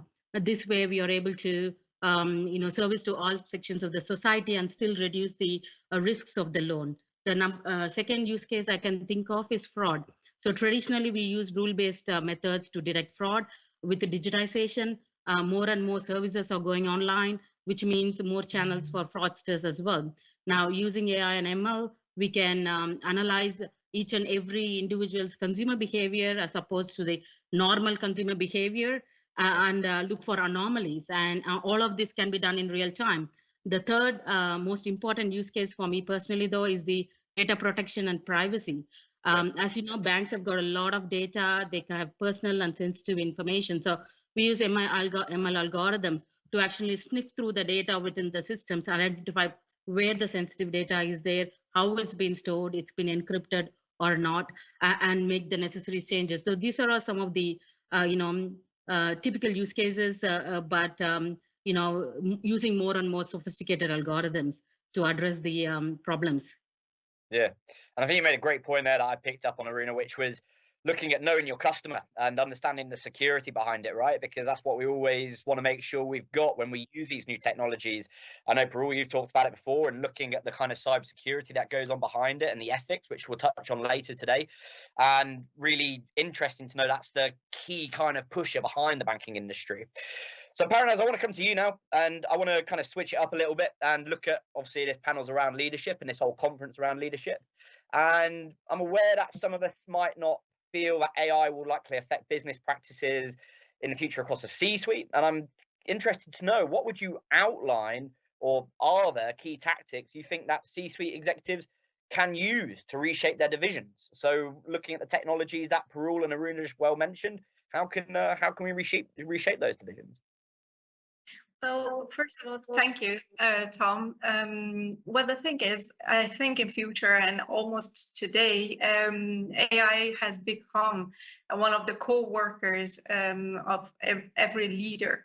And I think it is very crucial for every leader to get to know what are the potentials of using AI solutions, and more importantly, getting to know what are the limitations of using AI solutions, and not expecting too much like a science fiction novel from the technology that we have today. Yeah. The other thing is, I think it is very crucial for leaders to actually determine that they want to actually create solutions that are actually needs driven, but not actually technology focused and technology driven, simply because technology has become a hype, but this should actually come from within the organization and a crucial need that people are facing. Yeah. The other thing is, I think for leaders to stay relevant for their organizations, it is actually very important to determine that there should be this human entity to each leader's character, and so that they could actually build trust within their organizations, so that when they are actually saying, okay, we are going with a particular AI solution, they could actually get the support that they crave to push the solution forward. Yeah. Tactic that they could actually focus on is to study the side effects that implementing AI solutions might have for their organization. Basically, a lot of people are going to automation and then reversing back because they didn't expect actually a lot of challenges that it has brought for their organization. And it is very important that we study within our organization what is the unique footprint that we want to actually create with our AI solutions within our organization. Yeah, and I think that's a great point, Paranaz, because looking at it when we speak to companies, and for anyone out there that follows AI Journal, when we look at things that we do, it's very interesting to me that people don't have the step-by-step frameworks or where they actually want to go, or the roadmap, or what they want to achieve. And it's more like, well, we'll use this fancy technology, we'll use RPA, we'll use intelligent automation. It fixes now, but it doesn't look far ahead, which I think why this panel is so great. And Peter, it makes me want to come to you with a real great question on getting a definition or a way to understand leadership. So we hear the word leadership a lot, and like Paranaz has talked about just then, looking at the kind of models and the frameworks and outlines and tactics. We hear the word leadership, but what do we actually mean? What does the word leadership mean? Yeah, thanks very much, Tom, and thanks to you and Dalit and Livia for allowing us to join you today, and to my fellow panelists. Yeah, look, I think in the English language we use the word leadership somewhat lazily, and it behoves us to step back and maybe think a little bit about what we mean when we use that word, because I think we can mean many different things in different conversations at different times. Sometimes when talking to each other, in fact, we may be talking about different ideas of leadership when we're discussing the subject. I think it's important to recognize that it isn't a discipline yet. It's not understood or studied well enough to be really, I think, defined as a clear discipline. What it is, it's a cultural phenomenon, right? It's a way that people self-organize. What leadership is also it's an expression of power. Now, not to get too philosophical, but it's also an expression of love. And I think that if you ask a lot of people who have very senior positions of authority, who have been in a role of a leader under very difficult circumstances, they will talk about the power of love and the reasons why they stay engaged. And those two phenomena are definitely there. So I think in the AI context, it's interesting to think about as AI increases in its power and its influence, where does that leave the love dynamic of leadership? So not to get too philosophical, but I do think it's a question that is worth stopping and spending a little bit more time on. It's also, I think, helpful to separate out into a couple of different layers what we're talking about. Sometimes we're talking about an individual and their characteristics, what we expect from a person who's leading us. What we expect from ourselves as leaders, our characteristics, our skills, our capabilities, the way we think, etc. So there's an individual element to this. There's also a group element. In a team context, when we're working together with others in a community or in an organization, what does leadership mean when it comes to shared practices, when it comes to accountability to each other? You lift it out of the individual only. Then a strategic organizational level.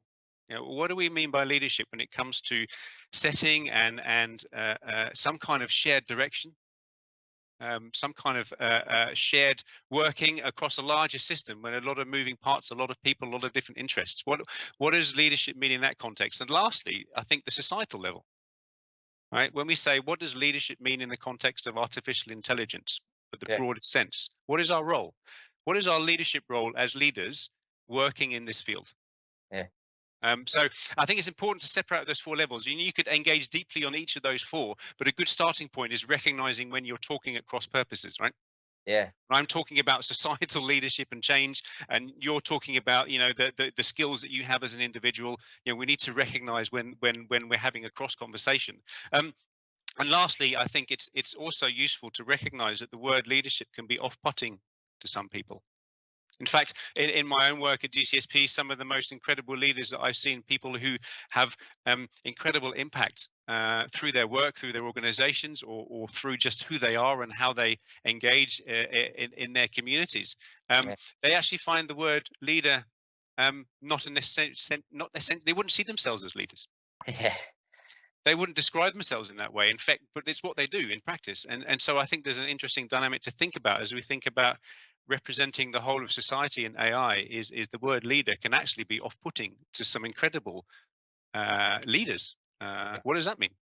And I think that's a really interesting point, because if you look at it, Peter, when the classic saying, the person that says they're everything is least far from it. So the person that says, I'm not the leader, I'm not the leader, I'm not doing this, I'm not doing this, they probably more likely are, because they don't even want to take acknowledgement for it. They're just doing it off a basis of doing it for the right reason, which I think is great. And I'd love to know, I mean, this conversation could go, you made some great points, and I encourage everyone in the audience to reach out, and maybe this will be a round two where we can all come back and look at these points, because I'm sure everyone else on the panel will have some input here.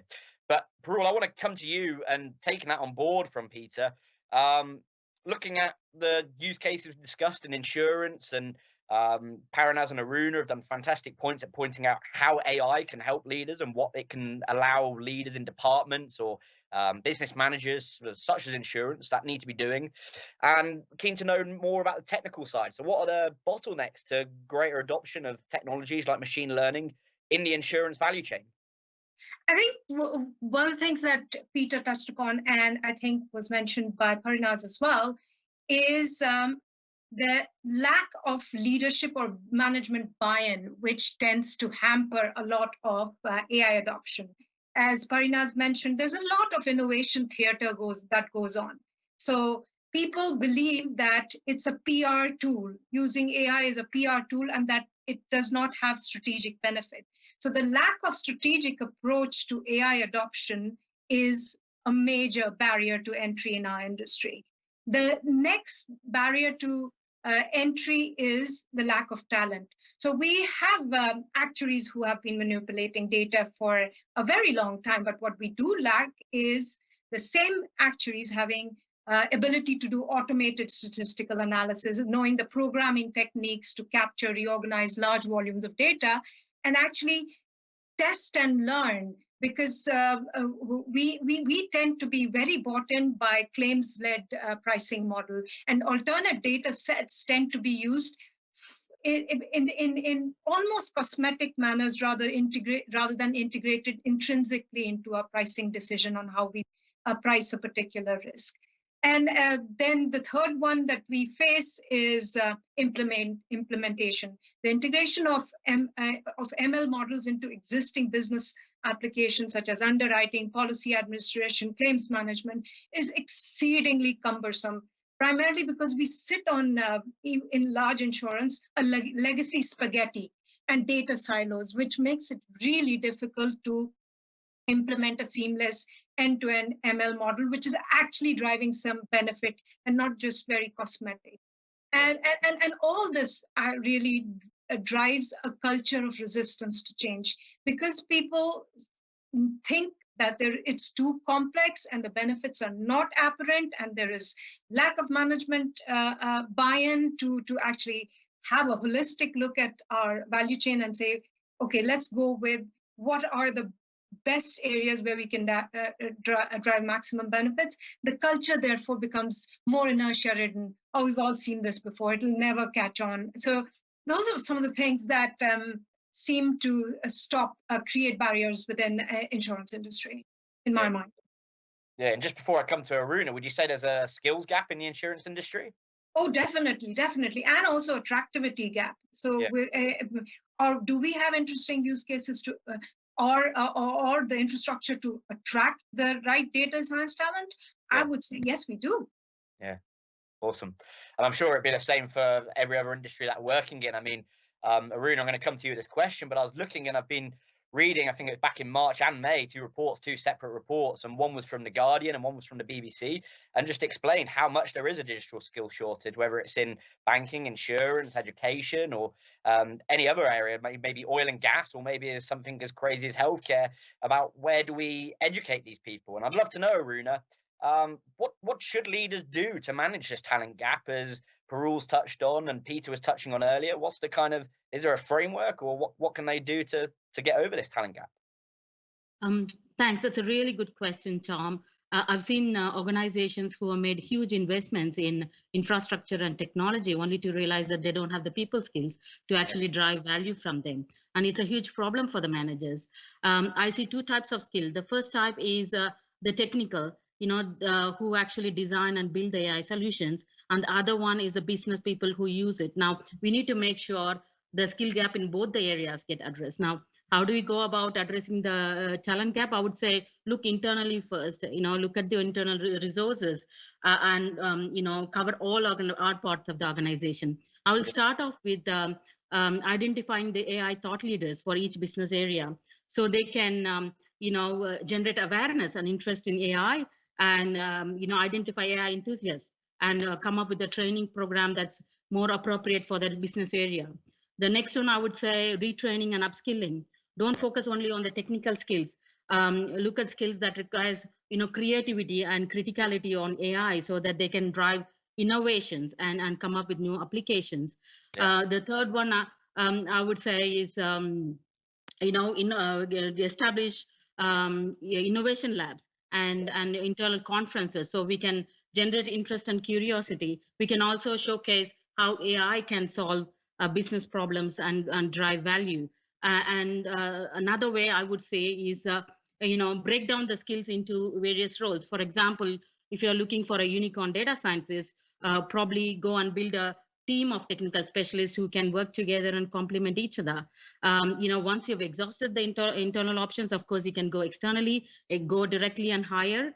Or there is a lot of young talent out there with fresh ideas and perspectives, or there's also partners and consulting firms who can actually provide the experienced talent pool. So it's just, you need to know where you are in the journey and then, plan accordingly. Yeah, I love that you said that, because it's such a important, it's my passion, Aruna. It's my passion to educate people and make it accessible on these kind of technologies. And I'm sure I could bite everyone's ear off here about how passionate I am. I might not know much about AI, but I love to educate people, because ultimately it's people that drive change, and it's making sure those frameworks are in place. And it makes me Just really one thing, that's exactly it. So there were so many videos I generate and put it in the YouTube. It's just because primarily that, and you need to also educate the executives, not only the, they are the leaders, and they need to be educated and aware on this. Exactly. Like one of my friends was telling me, Steve Suarez, saying life's just a constant learning model. So just keep educating yourself and keep learning. And it's great that you've got that mindset. So I want to come to you, Peter. And Aruna's just made some great points. And looking at AI and leadership and considering the points we've made so far, what needs to be considered in terms of learning, unlearning, and relearning? Yeah, so thanks for separating those three out. In fact, because I think it's worth the differentiation. So, I think in the program for this event today, it was mentioned, what worked in the past won't always work in the future. So when we're talking about leadership, we're clearly talking about a need for learning, human learning, alongside machine learning development.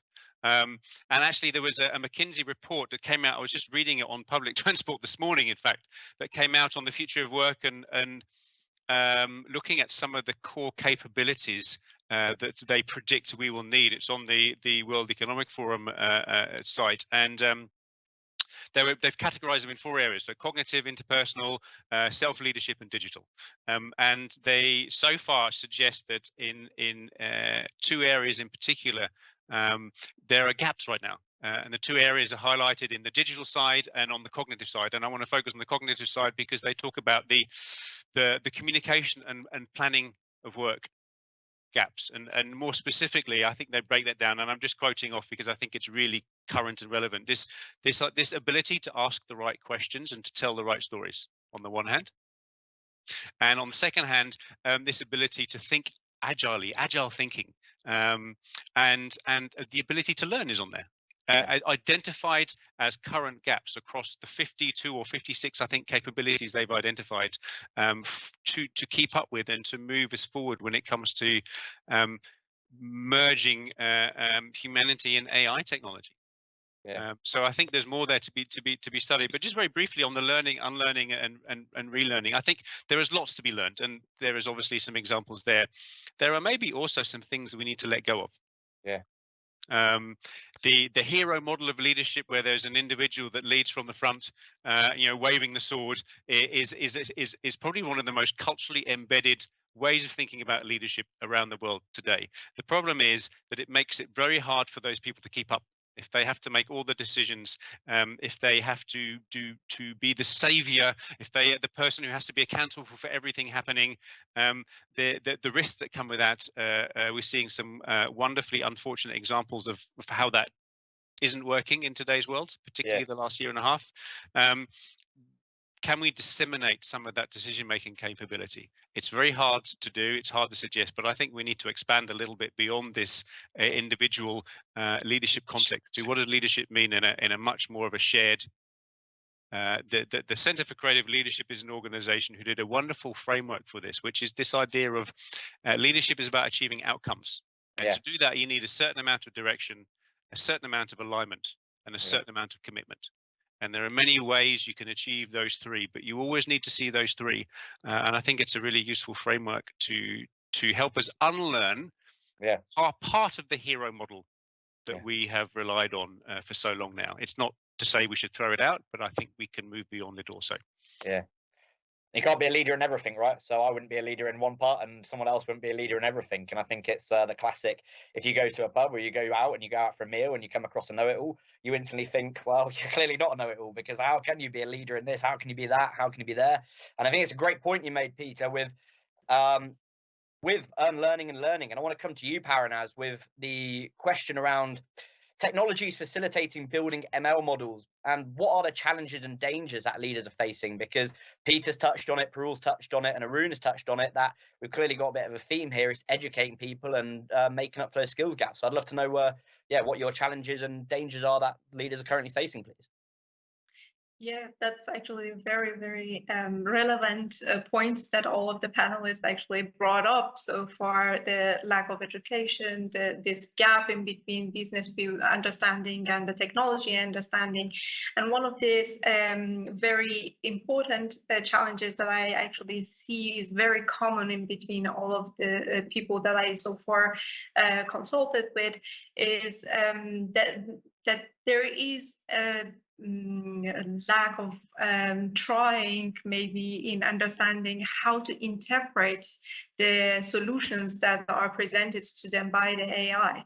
You know, now there's this fascinating technologies enable you to drag and drop a couple of algorithms, put them together and give you the illusion that you build an AI, and maybe you did, but it is actually often get missed as a point that we are actually feeding data into this algorithm, and how we are actually, what is the input that we are giving, and what is the interpretation of the metrics that we are actually receiving, what these numbers actually mean, is actually really trying for many people to understand. And I think if we manage to get past this barrier of education for the business side and the technology side, we would actually enable our leaders to actually ask critical questions, because then it brings me to the second challenge.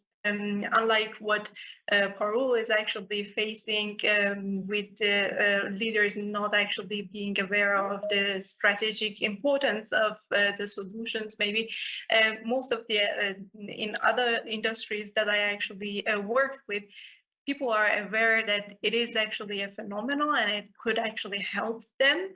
Yeah. But the challenge for them is to recognize how it could help their specific business, how their unique construction can actually benefit from this AI solutions and amazing solutions out there. And they need to understand that their unique data, their asset, which is their unique data, the level of granularity of their data, how clean it is, what kind of patterns are there, what are the features that are within this data, would actually enable even different use cases and solutions for their organization, even within the similar domains. So it's actually a matter of really educating ourselves and leaders about the capabilities of AI. Yeah, love it. And educating is exactly what we want. And it's a shame we don't have more time today, because I'd love to keep educating the audience on the points that we've made. I do have several more questions that we can look through for after this presentation and after this panel we've got on today, and to share it with the audience that are joining us. And just quickly before we go, I'd love to just know from each of you just a quick key point on what you might want to leave the audience with within 10-20 seconds, a key question or a key point to think about leadership. Maybe Parul, we can start with you and then go around quickly.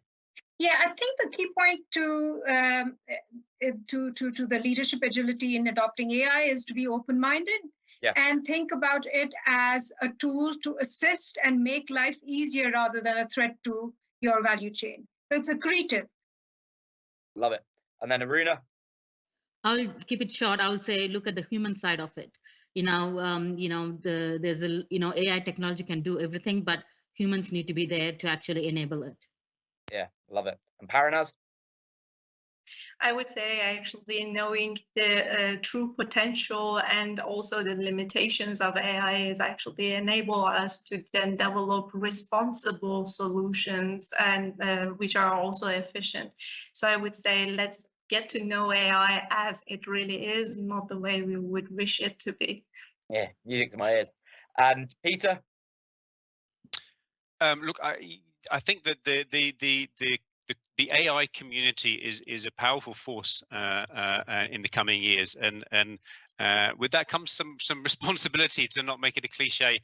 And I think if you can learn to build trust. If you can ask yourself about across all your different stakeholders, is what we're going to do here going to increase trust or decrease trust at a time where trust has never been more important to focus on? So that would be the parting message: is ask yourself, is this going to increase or is this going to decrease trust with all of our stakeholders?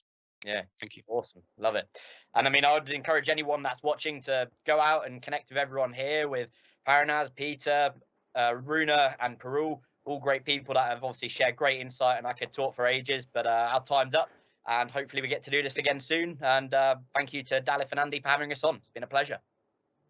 Thanks to all of you. So much to share, discuss, and brainstorm about. I mean, I'm keeping saying the same things again and again, and this is probably the reason why we're having so many of these cognitive virtuals to share and get together. Thank you, Tom, for your passionate way of moderating such a panel and engaging your panelists. I just love it. Thank you, Parul, Peter, Parinaz, and Aruna for enriching this event with your views. We had here like from Australia to Ireland, Germany and Switzerland, and this is phenomenal. Stay healthy, enjoy your summer. At least Aruna, you have somehow not a summer, but nevertheless. Now we have a very special guest, actually two, and we are challenging ourselves with technology, because now technology will need to run all by itself. Why? Now it's my great pleasure to invite my co-founder, Andy, on stage, and with him, our special guest and world-known British skipper, Alex Thomson. The two will discuss about racing across oceans and navigating a new world of AI. Hi, Alex. So great to see you. Hi. Alex, you belong to one of the global best-known skippers. You have broken multiple records, achieved countless accolades, and continued to cement your reputation as one of the world's most talented offshore sailors. The youngest skipper ever to win a round-the-world yacht race. You also hold the British solo unassisted round-the-world monohull record, which you set in 2017 when you finished the grueling Vendée Globe, the Everest of sailing, in just 74 days, 19 hours, and 35 minutes. This is amazing. It's a very long time, although I know it was very fast. Alex, you will be interviewed by my co-founder, Andy, who recently joined your team as an advisor with his vast technology experience. Now, I mentioned Andy and I, will challenge ourselves now, because technology will need to run by itself, because Andy will come on stage. He is normally behind the scene, making everything run. So now let me introduce Andy. He is a digital cognitive strategist, top global AI and digital transformation advisor for startups and enterprises, boards, tactical leader, and an AI influencer. And those who know Andy already also know that in addition to his passion for AI and SwissCognitive, Andy is also an adventure skipper for whom the challenge of the oceans and the wind cannot be extreme enough. He holds one of the highest sailor certificates in the world.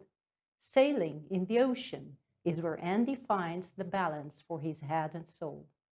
Now, Alex and Andy, you are the perfect match to discuss an app which can also say, or actually racing across the oceans and navigating a new world of AI. Guys, the stage is all yours. Hi, Alex. It's my pleasure to have you here. Alex, very cool to have you with us today. A&A, or Alex and AI. I'm really curious. Hi, Alex. Hi, Andy. How are you doing?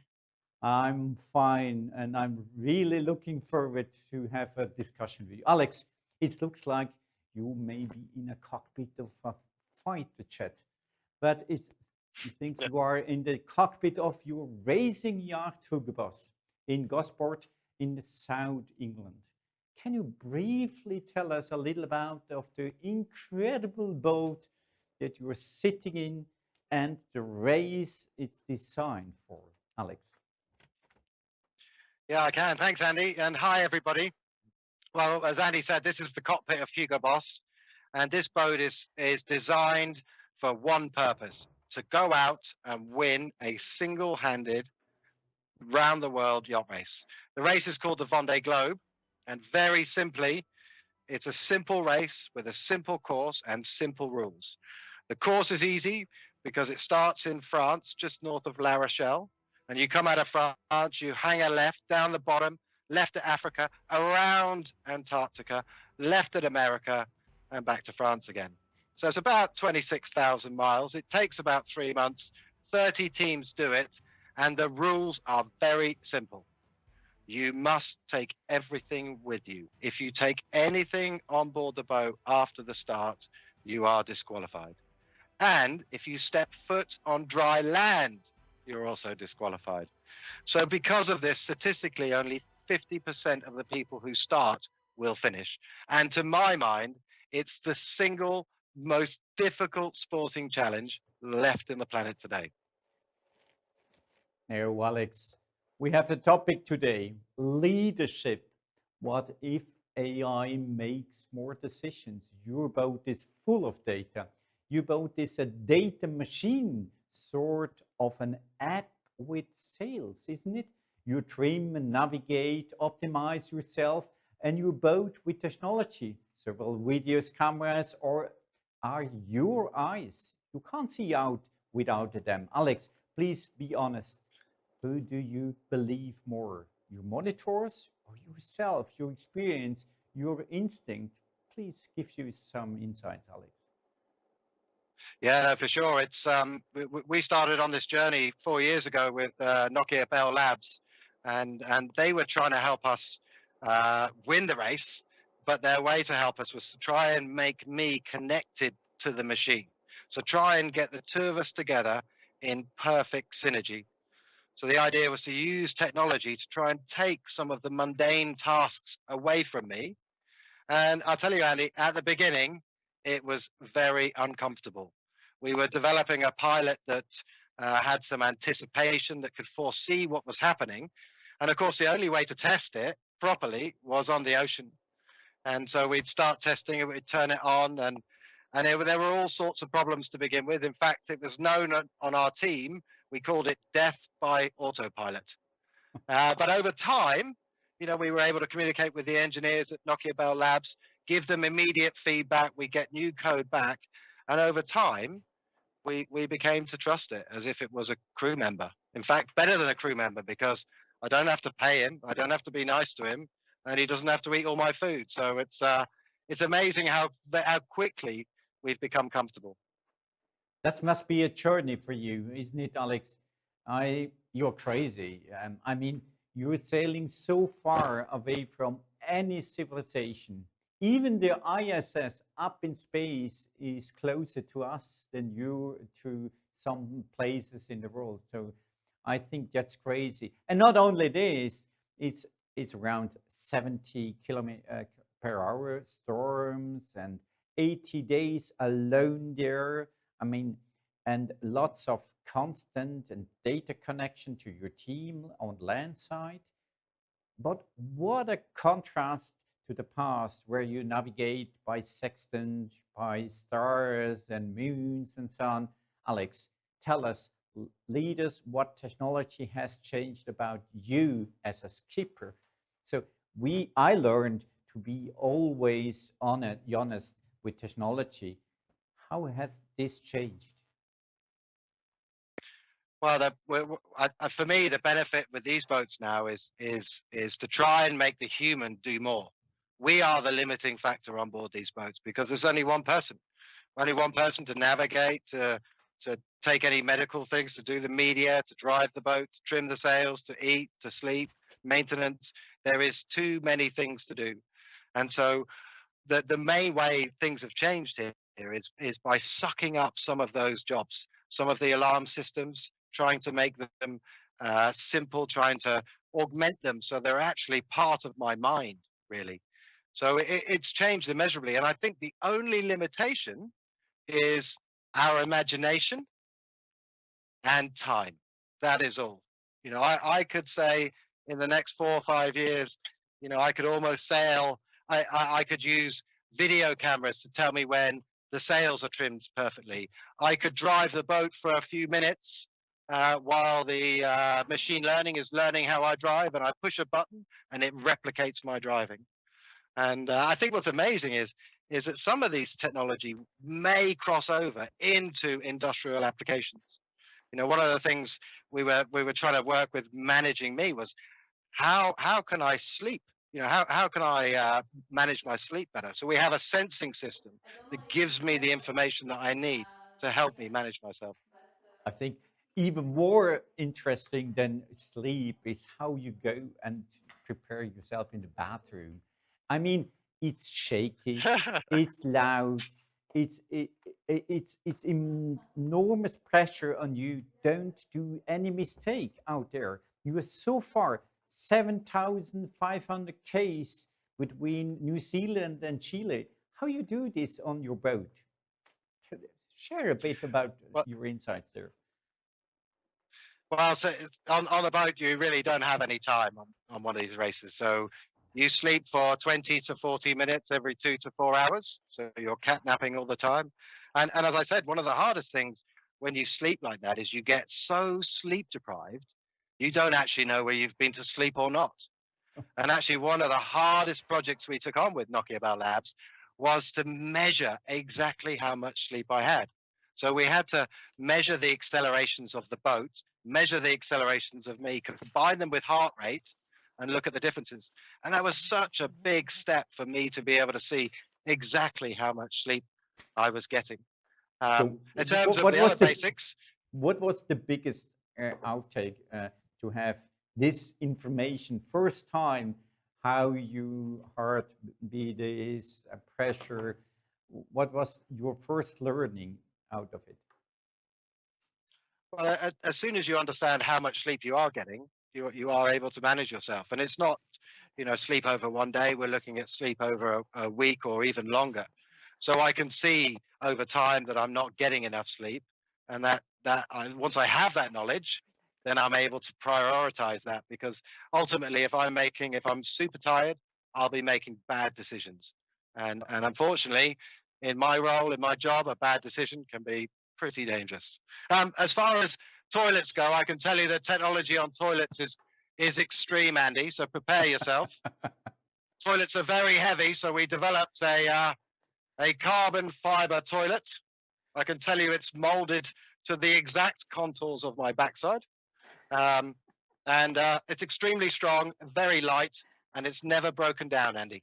Alex, give me an insight. What's the arrow here? What's this pink arrow on the toilet? We were talking about it earlier, actually, because it's not so smart when your boat is black with bare carbon and then you make a black toilet.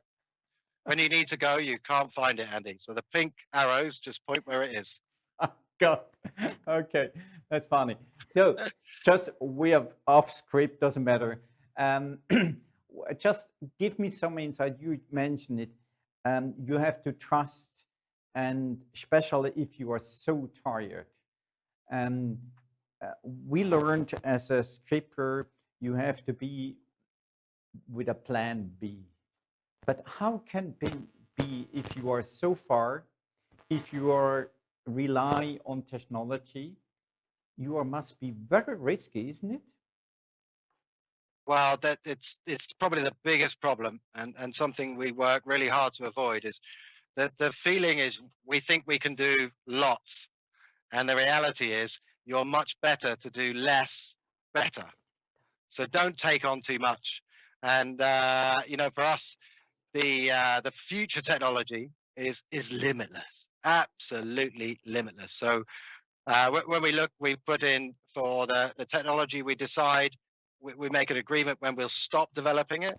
And if we have any concerns around the software, then we'll take a backup on the boat that's maybe maybe not as functional, but safer and a more reliable. Because when I'm out there in the ocean, I'm not even allowed to be sent any code. I have to do it all myself. So we look at a contingency, and then we'll look at a contingency to the contingency. Perfect, perfect. Let's go a bit further to the question about training. So we used to have training in sports for ourselves to act with your gear, like here the boat. But you train actually the boat themselves, isn't it? Well, we have to train it and we have to develop. She's a her. We call her a her in England. So yeah, we have to be super connected to it, and we have to train. And when we develop the kind of software that we use with the say with the fiber optics and the highly loaded parts, or in the autopilot software, we have to do it in real life, Andy. So it's pretty scary. And when we worked with Nokia Bell Labs, there were some raised eyebrows that we would be testing this in real life. But really, it was the only way to speed the process up, really engage the engineers, and to be able to get the work done. So tell us, so you go on a daily or weekly basis, you go on ocean, on the English Channel to speed up all this technology to be in a race at the first time. So how this works? So you bringing back the data, or is this on board, this technology? Well, yeah, we don't just go to the English Channel. Sometimes we'll do a transatlantic, Andy, to test the stuff. And now the connection on board with the satellites is so much better and so much more reliable than it has been. And it's about to get an awful lot better. So we're able to send data back. We're able to send little bits back live, and then we can send back. I mean, we've got nearly 300 sensors on this boat. So once we'll do a training session, we wrap the data up, we send it off, and then we wait for the feedback. Oh, cool. So the last section is, what will the future look like in sports, but especially here in sailing? Georg, give us some insights how this would look like in 5 or 10 years, or even your next boat. Yeah, yes. Well, the biggest change, I think, Andy, is connection. People think this is about sailing, but really it isn't about sailing. Racing the Vendée Globe, it's about human endeavor. It's about adventure. It's about man or woman versus the elements. And by the way, women and men in this sport are completely equal. And so the biggest change I'd like to see, Andy, is I want to bring the fans inside the boat. I want them to feel what it's like. I want them to feel the accelerations, the deaccelerations. We want to bring them inside here to get a sense of really what human endeavor feels like. I think this answer, now it's come. Mike has a question to you. Mike, with the complexity and the boat technology, do you think human will there be more unmanned AI-assisted boat racing? Well, we consider ourselves that we already are an AI-assisted boat, and we could go an awful lot further. But the great thing about this sport, Andy, is it's pure. You really are not allowed any outside assistance. So we can develop anything we want before the race, as long as it's on board, we can take it. So why don't I take a virtual Al with me? Virtual Alex can sail with me. He can tell me what I need to do. He can coach me all the way through it. It's a limitless. We're just limited by our imagination. Alex, it was our great pleasure to have you. We feel here in the studio that you are there not only in the boat, it's your environment, that you grow over yourself, and you have to, because you are crazy, going out and around the globe and coming back healthy. And with the whole boat is nothing that you can have for free. There's nothing like a free lunch, isn't it? So Alex, say goodbye to our audience, and we will happy to see you again, but once on an ocean directly connected to our studio, isn't it? So Alex, best thing. Thanks also from my side, Alex. It was very insightful, very interesting, and I must say, I was really sweating now for the last few minutes, and you can imagine why. Oh yeah, thanks. You wanted to use my toilet, didn't you? You know what I like most, your toilet? Is actually the pink air, because pink is my color. But anyway, the reason why I was just sweating, just to let you guys know, I mean, you know me sweating here if technology doesn't work. Now I felt how much more you sweat backstage if technology might not work and you have no clue what to do. Okay. Normally, or not actually normally, every time Andy is backstage and actually make the whole thing run, as you, Alex, is running the boat. Okay, I'm here, but now I had to go backstage while he was here, and I was just thinking of, please, technology, just for once, remain with me and don't make me angry. So I'm very happy to be back with no interfere and no problems. So we can't direct the wind, but we can adjust the sails. Dear audience, I hope you all enjoyed this session like I did. Thanks, Alex, for sharing your unique experience and US facts with us. And thank you, Andy, for making this interview happen. Without you guys, we wouldn't have the chance. We may have questions now. No, sorry, the question I actually gave already to Andy. So now we wish your team much joy and success in the upcoming races. May AI give you a great advantage. Now I would like, thank you too, and see you soon, Alex. Gearing up for the future of business. This is the topic of our next panel discussion, chaired by Andreas Liedl. Andreas, you are Managing Director of Unternehmertum and responsible for the Applied AI Initiative. With 50 partners, the initiative is driving the adoption of AI in Germany. You serve as expert regarding innovation and commercialization in the global partnership on AI next to other advisory roles. Before joining Unternehmertum, you worked for McKinsey for 5 years and did your PhD at the Technical University of Munich. With you on the panel, we have Anand. You are the global AI leader of PwC and a partner that leads the AI and Emerging Technology Group for the US firm. Having worked with business and AI technology across 4 continents, you bring a passion for technology that is relevant for the business and is also socially responsible. You have co-edited 4 books and written over 50 technical papers and are equally comfortable in the business, academic, or policy circles on the use and adoption of AI, what is definitely very valuable. Then we do have Pauline. You are a senior advisor at Ernst & Young. You have worked with some of the most recognized global fast-moving consumer good brands at Nestlé and Mondelez, and have international experience from Sweden, the UK, Denmark, Indonesia, Germany, and even Switzerland. You currently sit on the boards of Swedish Match AB, Duni AB in Sweden, and McKesson Europe in Germany. Last but not least, we do have Dirk. You have a degree in software engineering as well as in business administration and economics from the University of Kiel in Germany. You worked for 20 years in different positions at BASF and Siemens. In 2013, you were named the first Chief Digital Officer in the German DAX, one of the top 30 public listed companies. In September 2016, you joined Waker as CDO and CIO, heading the IT department and driving the digital transformation.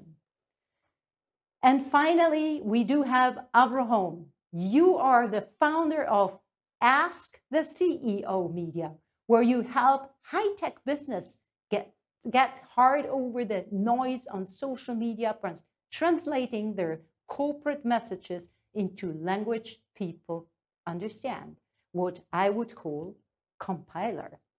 You have served over 100 organizations via your thought leader consulting practice. You are a top-ranked industry analyst and global expert in AI, IoT, cloud, cybersecurity, and emerging technologies, followed worldwide on Twitter, and a frequent speaker on leveraging technology to accelerate revenue growth. Avram, I'm so glad we recently met virtually and that you agreed to contribute to our SwissCognitive community too. Dear Andreas, it's my great pleasure.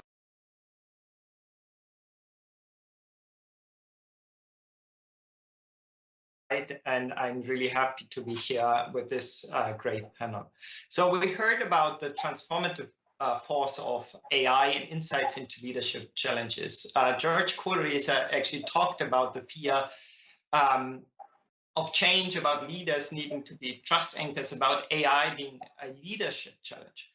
Yet in the next panel, we already touched upon the topic of competence at the board level. Ultimately, AI is not only a leadership topic, but also a topic for leaders, and that they need to understand and educate themselves. But it is also about adjusting the interpretation of their jobs to lead companies in the AI age. As an initiative for driving the adoption of AI in the industry, we at Applied AI actually found that many leaders do not understand the impact of AI on their job sufficiently. We therefore wrote this white paper here. It's called Artificial Intelligence for Boards, with more than 20 board members to really go through all board levels and describe how AI will affect their jobs. In the report, we start with a recent survey saying that about 70% of the surveyed company report minimal or no impact of AI. But what if AI isn't the problem? What if the problem is you as a board member? With the words of Georg Kohlrieser at the beginning, ask yourself, did you leave this established path already? I'm very happy to have with Pauline and Dirk here, two panelists who contributed to the paper, and also with Anand and Abraham, two panelists who bring in new insights. And with that, I'm really now starting the discussion. And maybe Pauline, you as a board member of several in several supervisory boards, what is AI for you? Yes, thank you very much, Andreas. So AI for me means simply digital transformation. And then, of course, you ask yourself, what is digital transformation?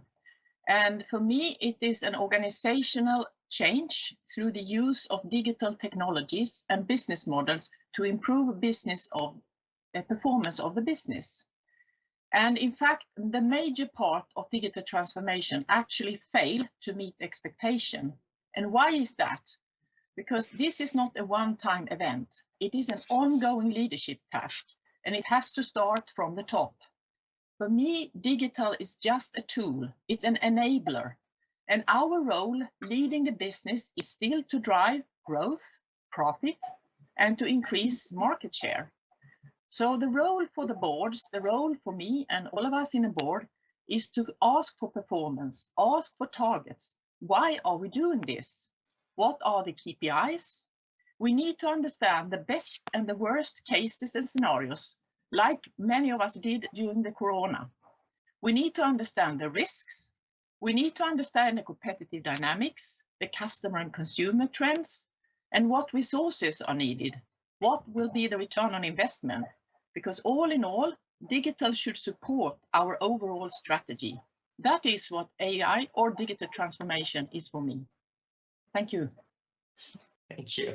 And maybe to follow up with you, how is, from your perspective, leadership changing this kind of fast changing technological world? Thank you, Andreas. So just following on from what Pauline was saying, sort of the comments on the board, let me take one level lower into the CEO, right? So in today's world, a leader, or I would say a CEO of an organization, really needs to be like an orchestra conductor, right? So what do I mean by that? So he or she needs to really bring the whole group together. If you look at an orchestra, there are 100 plus people. So think of the 100 plus top executives as your orchestra, and you need to bring that group together. And what do you need to do, right? So you need to listen to the distinct music, or I would say voices coming from the different groups, whether it's marketing, operations, technology, finance. Each one have their own KPIs, their own capabilities, their own mindsets. But you as a leader need to blend them into a very coherent strategy to take your organization forward. Create a harmony by blending the multiple specialized skills, right? So you have technologists, data scientists who claim they're very different to the software engineers, to different to the marketers, right? So you need to bring together all of those, bring the ethics, bring the culture. And as a good conductor, having a great baton technique to direct string, percussion, and choir, to bring the best of the soloists as well as the group. So think of your organization is there going to be some very high achievers as well as good teams. You need to bring both together and have them succeed. Very much you need to influence and persuade them. And so finally, I would say you need to be able to predict or more accurately sense what is coming so that you can change the tempo of the organization to lead with compassion, to drive growth, profitability. It's all about the ethics and the broader sense of community and responsibility to the society. So I really see this as very much an orchestra conductor. The CEO should be like that, bringing everything together. Which is actually very much a leadership role than that you just described. And I think that that role really also has kind of these changes with AI. Avram, what from your perspective, how will AI impact leadership in the future of work? Yeah, sure. So in the future of work, the AI will impact leadership in terms of how we view and interact with data. If you think about it, we've got all these IoT devices out there and everything's collecting data. We've got so much data, we don't know what to do with it. And according to a recent study from Forrester commissioned by Dell Technologies, 71% of businesses are gathering data faster than they can use it. And 66% of businesses say they constantly need more data than their current capabilities provide. So you're collecting this data, you can't use it because you're overwhelmed, so then you think you'll solve the problem by collecting more data, but you don't know what to do with that data because you're all overwhelmed. And this is what they call the data paradox. So one of the things that are holding back businesses from being data ready is data silos. If you think about mergers and acquisitions, you've got all these different silos. Things were being done for many years, and that's how it was done. IoT sensor data was collected to be used just for its own specific function, make sure IoT is working. Customer usage data was used for personalization, and pretty much every category of data was used for its own specific purpose, which is very limiting. And the thing is that data is very important. You need it to run your business, and by not having access to this kind of critical data, you're really leaving a lot on the table. Now, the interesting thing is the study shows that 13% of companies are taking full advantage of data at their disposal to become what Forrester calls data champions, which are businesses that have struck the right balance between leveraging the right technology, implementing the right processes in place, and the culture with regard to analyzing and storing that data, and then having the right skills on hand to actually make use of it all. I really love the way Anand kind of, summed that up as an orchestra conductor, because that's really what's needed from leadership. So it's that holistic approach to how we view data that's going to make a difference. So, when we think about all the different AI tools coming out, there'll be a significant impact on leadership in terms of their business strategy. What kind of employees they hire, what kinds of tools they purchase, what kinds of culture they want to cultivate and convey to their workforce. And a lot like what Pauline said, it has to start from the top. And this is what we're going to be seeing more of in the future of work. Cool. Thank you. And I think that's a perfect handover actually to Dirk, because we now talked a lot about data, and you are responsible for data at Wacker as CDO and CI. So how do you see the specific role of AI now coming in, and what the typical challenges are that you face in your job? I mean, I like the analogies that was brought in by Anna, and also the importance of data that was mentioned before. So in my role, I'm really responsible to make it happen. So on the one hand side, I manage the traditional IT shop, and I manage the digitalization of a mid-sized chemical company as a global player. And one of the, meanwhile, most important instruments in our toolbox is really, or has become really, the topic of AI. In order to deal with this importance, I mean, the process industry, we have a lot of data. The machinery runs 7/24. We have a high degree of automation, and we have a lot of data. So in order to deal into these insights, one of the first steps whenever we look into a new area for digitalization is to start with a data strategy, to really understand what data we have already on hand, what data we need, and what kind of data is missing, and the consequence, where do we have to acquire data. And it might end up with additional IoT devices, with smart sensors, etc. On the other side, it's really to make also sure, besides the data strategy, that people, I mean, every single employee in the organization understands the value of data, and the ownership of data. I mean, traditionally, while we talk about leadership, people are trained in order to be very restricted with data. This is very much coming from the personal data perspective. And now we have to open this perspective to make sure that people understand the value of data in a totally different sense. And AI is the tool set and the methodology to unlock the secret of this data.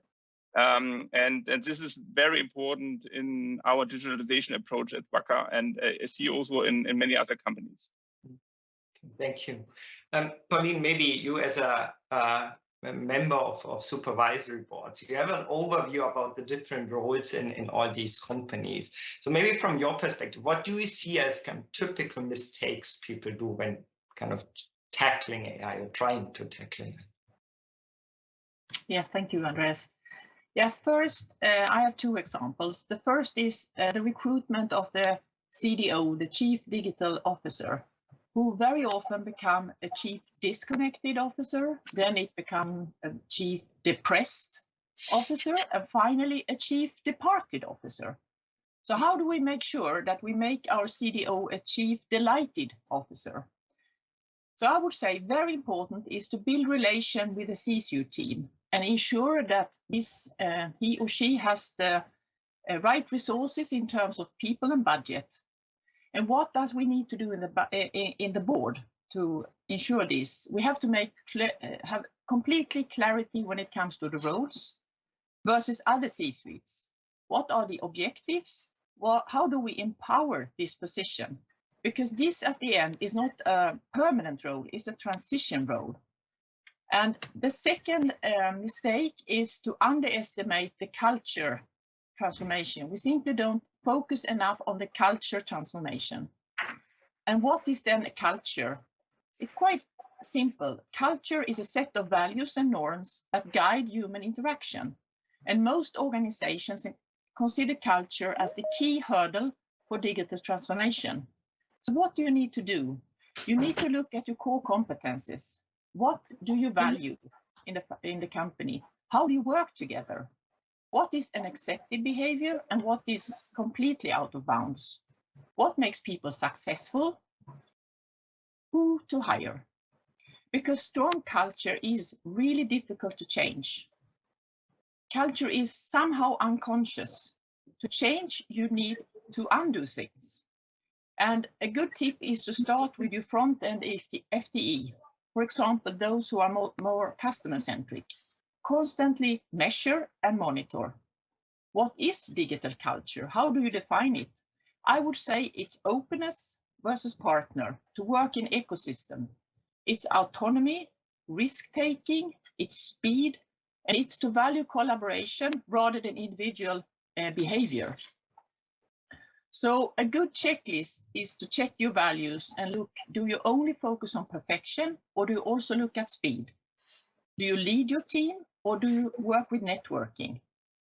Do you work with stability, make sure everyone is stable? Or do you have this willingness to change? And finally, do you only look at specifying your targets, or do you also look at how do you inspire others? I would say those two are the most common mistakes, Andreas. Thank you. Thank you. Maybe handing over to Abram, maybe you have a best practice, a good example, or maybe also an example where exactly that happened and people had to look for it. Sure. Thank you, Andreas. And yeah, let's talk about a fun example, one that involves cool IoT technology. And I'm going to dovetail on Pauline's message about culture, because really culture is king. And that's what this example is going to be about. So one of the challenges with IoT devices, we've all got them in our houses, smart lights, smart thermostats, and all sorts of things, is that they're usually controlled by an app. And let's face it, all these apps clutter up our phones. It can sometimes be cumbersome to use. You don't touch it in the right place, it just doesn't work. So a Singapore-based company that manufactures robot vacuum cleaners decided to do away with their need for an app and deployed an NLP-based technology. And for those that are unfamiliar, it stands for natural language processing, which enables people to communicate with their vacuum cleaners via an AI-powered chatbot. So think about text a message, vacuum my floor, and then it just does its thing. No need for an app. Within the first 24 hours of deploying this technology, the system recorded numerous exception commands in its logs, such as be quiet, turn it off, and many other colorful commands that I'm not going to mention in a public forum. Apparently, what was happening was the customer would receive a phone call, and then the vacuum cleaner's noisy motor would just drown out the conversation, so you wouldn't be able to hear anything. So in a state of frustration, the customer grabs his phone, types in, be quiet. And of course, the command wasn't in the system, so it just responds in a very patronizing tone, unknown command, please re-enter. By now, he's getting really frustrated and starts typing in, much stronger commands. And of course, the robot, with its patience of a saint, just responds, unknown command, please respond. So you can kind of imagine how this went down. This engineer examined the logs and figured out that what the customer really wanted was a pause command. Really simple, just pause cleaning. Within 40 minutes of analyzing the log, this engineer was able to implement and deliver this differentiating feature to their global customer base via the cloud, while the competition wasn't even aware that the need existed. So if you think about it, nobody is actually telling the company, hey, this stuff don't work.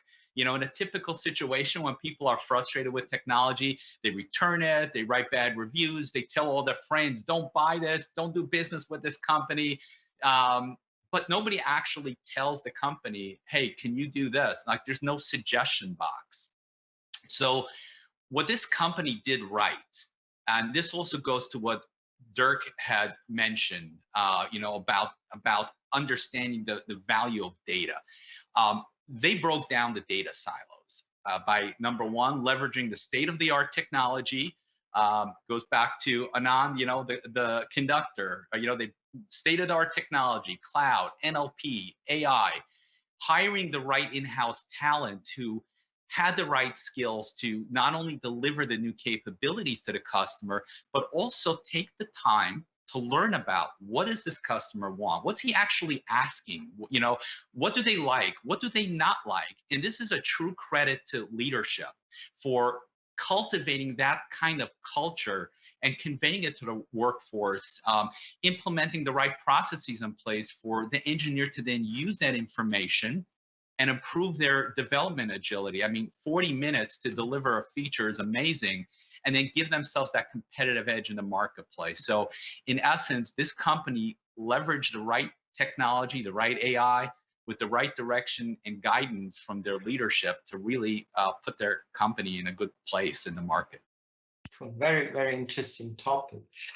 Maybe Anand, because we talked now about this also kind of maybe misconception between data science or maybe training a model and like really building user-centered or human-centered AI applications. And maybe as we approaching, sadly, we're pretty much already at the end of our conversation today.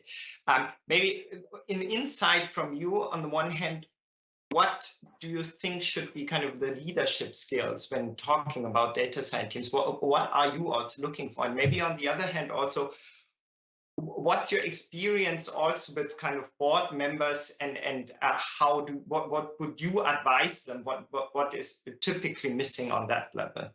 Mm-hmm. Yeah, definitely, Andreas. So what we look for in data scientists we're actually working with the business people are really three things. It starts with 3 C's, right? So first is curiosity. So we really want the data scientists to be curious both on the business problems that they are trying to solve so that they can understand it better, as well as curious about all the new techniques that are emerging. Every day there is a new technique or a variation. So they need to be adept at both. So curiosity, I would say, is number one. And that automatically leads to the next one, creativity. Right, so data scientists, I would say, is sort of still more of an art than a science. Yes, there are lots and lots of math and the coding and so on, but still, when to employ what is still very much an art. So you really need to be very good at solving some of those problems. Let me just give you an example. I think a number of my panelists have mentioned the notion of data and how important it is. So we were in a project on car share, ride share, and looking at business model simulation, and we needed to get ride share data and very detailed trip behavior as to where people were traveling from point A to point B. That data did not exist, right? So in the form that we wanted, but the team was very creative in looking at congestion data, looking at map data, looking at various things to actually create a synthetic trip behavior data. And later on, when some of the providers released some of their data, we were very close to within 2 to 3% of accuracy. So that's what I mean by creativity, right? So you need creativity. The third one I would look for is communication, right? So your data scientists are not supposed to be just holed up in a place, sort of typing away with their keyboard and doing things. So they really need to be communicating with the business. So when the two meet, that's when problems get solved, right? So otherwise, there's no solution to the problem. So these three are the sort of the data scientist capabilities. What I would say for a leader who is managing them is 2 additional C's. So one is be a good coach, and the other one be a good collaborator. So coach, so the team really needs you to be a hands-on coach and a guide, as opposed to really doing a command and control of your team, right? So you really need to be helping them. And collaborator, because as I think most of you have said, and also previously in the forum, people have been talking about educating the people, educating the business group. So I think that really needs that collaborative approach and a problem-solving approach. So I would say these 5 C's are the most important. Thank you. Maybe Dirk, now talking about different competencies and adding those. So maybe talk from your experience a little bit how your teams changed and what's also your experience in that. First of all, I would add another C to Anna in terms of stay cool, because you might generate a lot of insights which has no meaning. In order to do so, we have introduced actually 3 major roles in the organization and the whole team bundling these roles. The first role, of course, are the roles of data scientists. We have recruited a couple of people from a very, let's say, research-oriented area. And then together, actually, Andreas, with you and your team, we have educated them to become data scientists. So this is the core of the group. The second is a very technical role. We call them data engineers, because we have to link those data sources we have identified and pump the data, so to speak, into the data lake in order to make the data available and clean them and cleanse them and etc. in order to prepare the data. And finally, there's the third role, which is on the business side. I mean, Anna, you mentioned you have to bring the data scientists together with the business. On our side, we have made sure that the interface is compatible. And we have done so with a role we call data analyst. So while the data scientist is identifying the pattern, the meaning is brought out of the context of the business analyst, which is part of the business R&D or wherever you have located them. And those three roles actually are really the core of the team we call analytics services, and have bundled this as a kind of shared service within my group, actually, as a digital department, and made them available for the whole organization.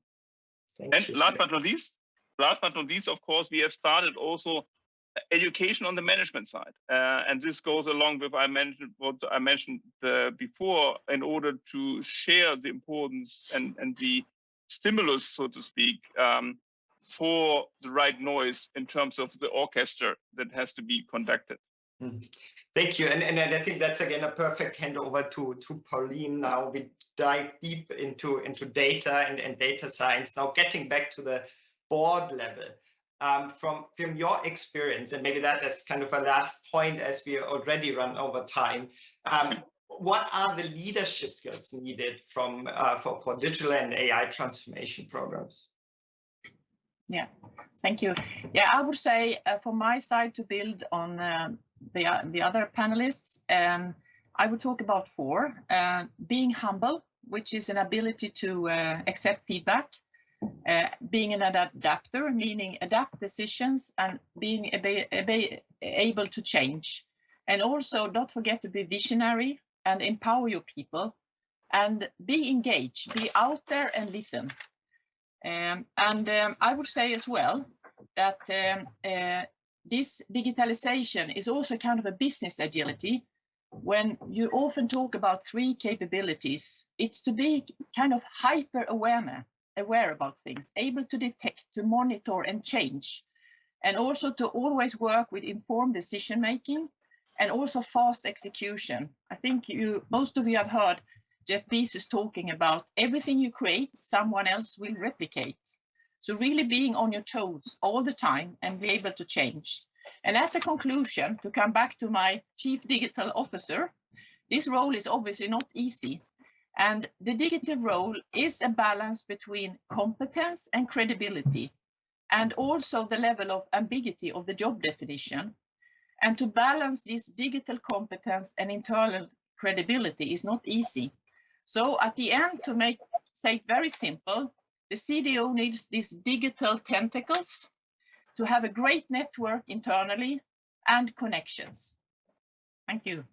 Thank you. And then ultimately becoming the Chief AI and Digital Officer when we have more AI in practice. So thank you from my side to this great panel here. I think we could have talked much longer on the different topics that we had, but sadly, I actually have to hand over to you. Thanks for having us here, and well, handing back to you. Thanks a lot to you, Anand, Pauline, Dirk, and Avraham for this fruitful insight. And thank you, Andreas, for moderating this panel with such dedication. Dear audience, feel free to connect with them on social media and exchange. It's definitely worthwhile. I'm breaking my tongue. We're getting to the end. Wow, it's already time for our grande finale. Bye, guys.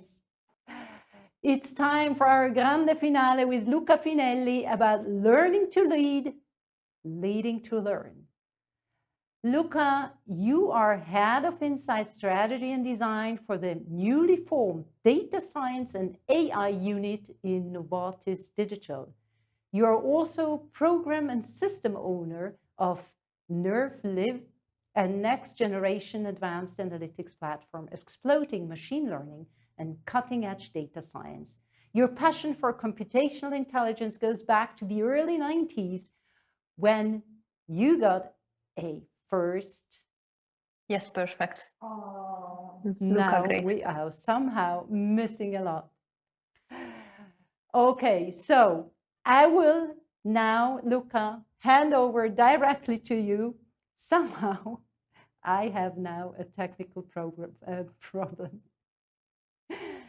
Thanks, Luca, for being with us and sharing your insights with our audience as the final keynote. Thank you, Dalit. And I would like to first thank the organizer of this event for giving me the opportunity to speak today, to you, Dalit, to Andy, Livia, and everyone else. So I'll like the theme of the conference, my talk is going to talk about leadership in AI and how AI is changing the role of the leader, and how while AI is learning to lead, how the leaders need to start leading to learn and learn more about what AI does. And this is actually the title of a book. The title, I took it from a book on leadership written by Katie Anderson, but it just doesn't have the AI in front of it. So I thought of starting with something that we all got exposed to pretty much during these days, which is soccer, which is the EU championship that's happening. And I think as everyone was following at least the match today, has seen how one job in there has been changed by technology, and it's the job of the referee.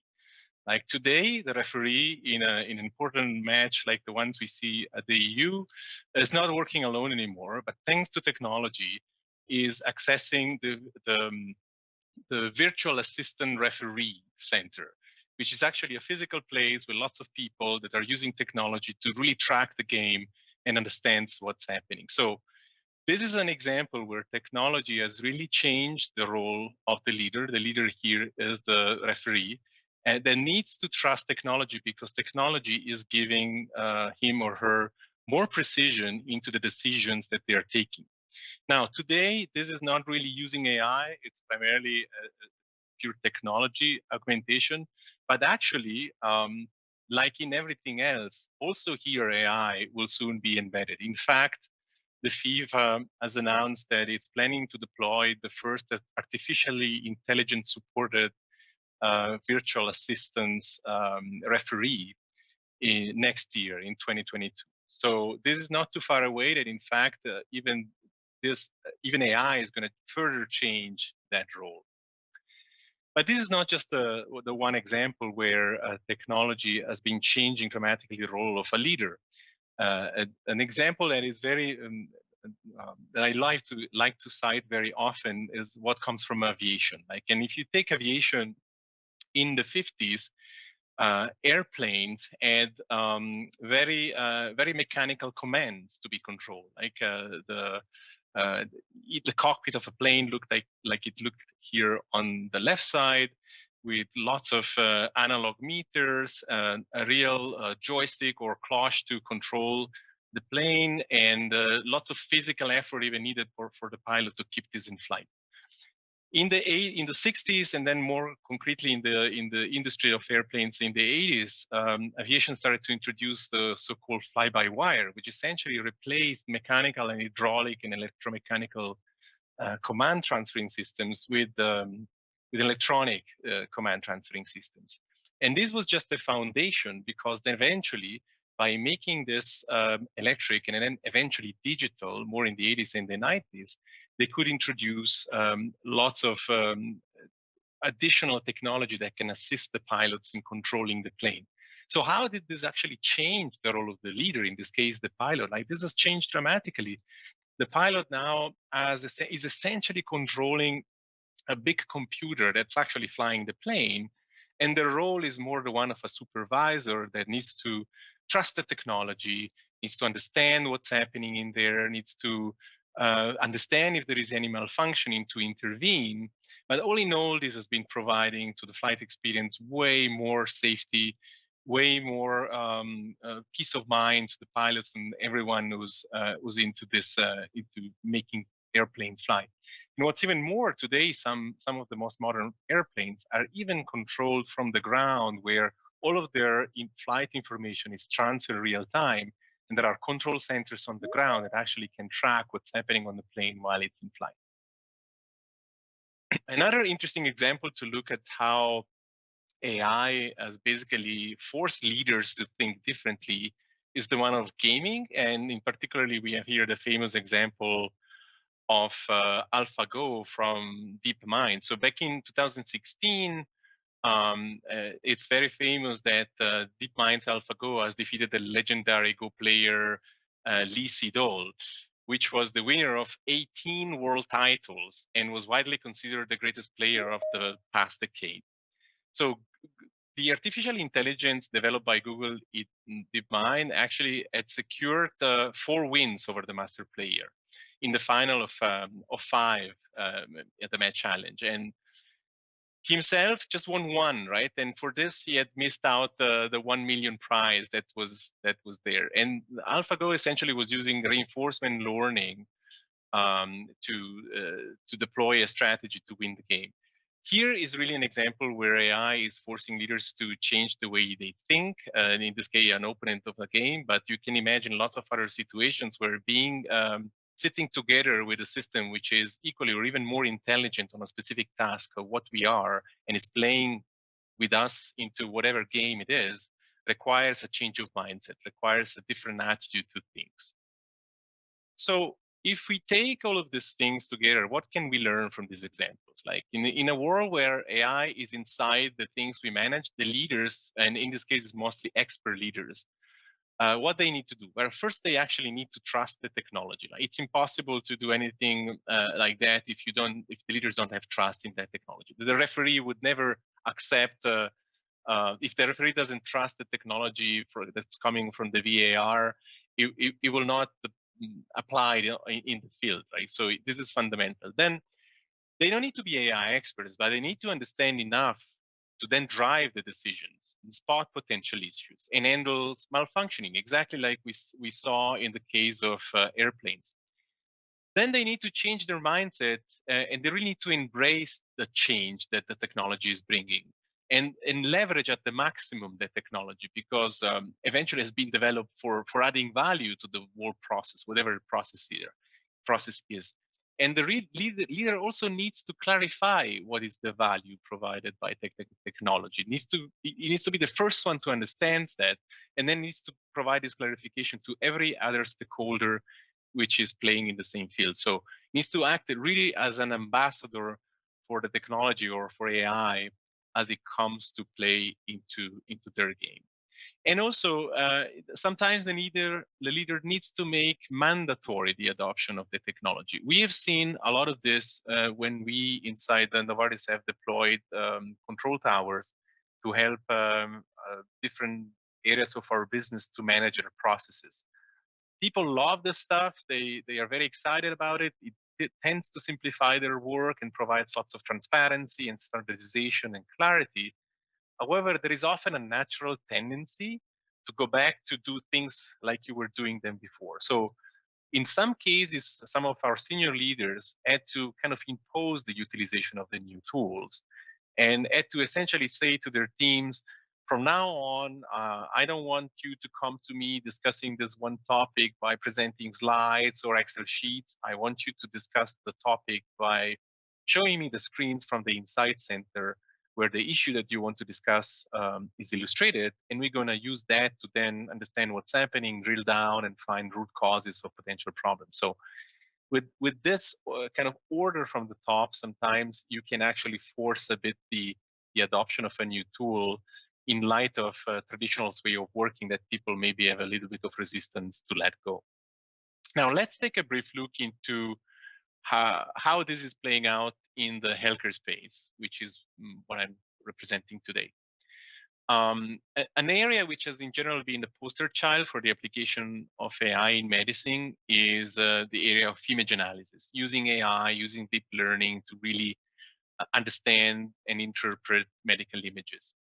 Now, scientists have devised an algorithm that can now sort through and classify images of skin lesions, and it does it apparently even better than the experts, than the medical experts. And probably this is not surprising, right? Because machines, they don't get tired to continuously looking into data and constantly reiterate through that data to find more and more detail. And this is typically something AI can do extremely well, a repeated task with a lot of precisions. So it's probably normal that in many areas AI eventually will surpass the ability of a medical expert to understand information from some data that comes from patients. This is not just true for skin lesions, but there is lots of reports. You can find dozens in the internet on how this has been applied to other diseases. Like here we see an example of a Google AI product that is capable of beating doctors in breast cancer detection, but also for lung cancer, kidney injury, and even eye disease. And particularly in the world of eye disease, deep learning is having lots of impact these days because again of imaging. Because one diagnosis technique that is used for eye and retinal diseases is optical coherence tomography, which is a very simple technique. The ophthalmologist ask the patient to sit in front of an eye camera that takes a shot in the depth of the retina, and then this information is very high resolution and provides lots of insights about the health of the retina. So for the disease of diabetic retinopathy, now even a device have been designed and developed, which even received FDA approval for helping physicians diagnose diabetic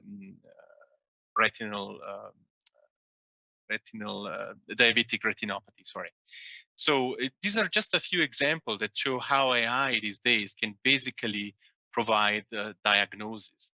So the question then is, how does the role of the doctor evolve if machines are making diagnosis?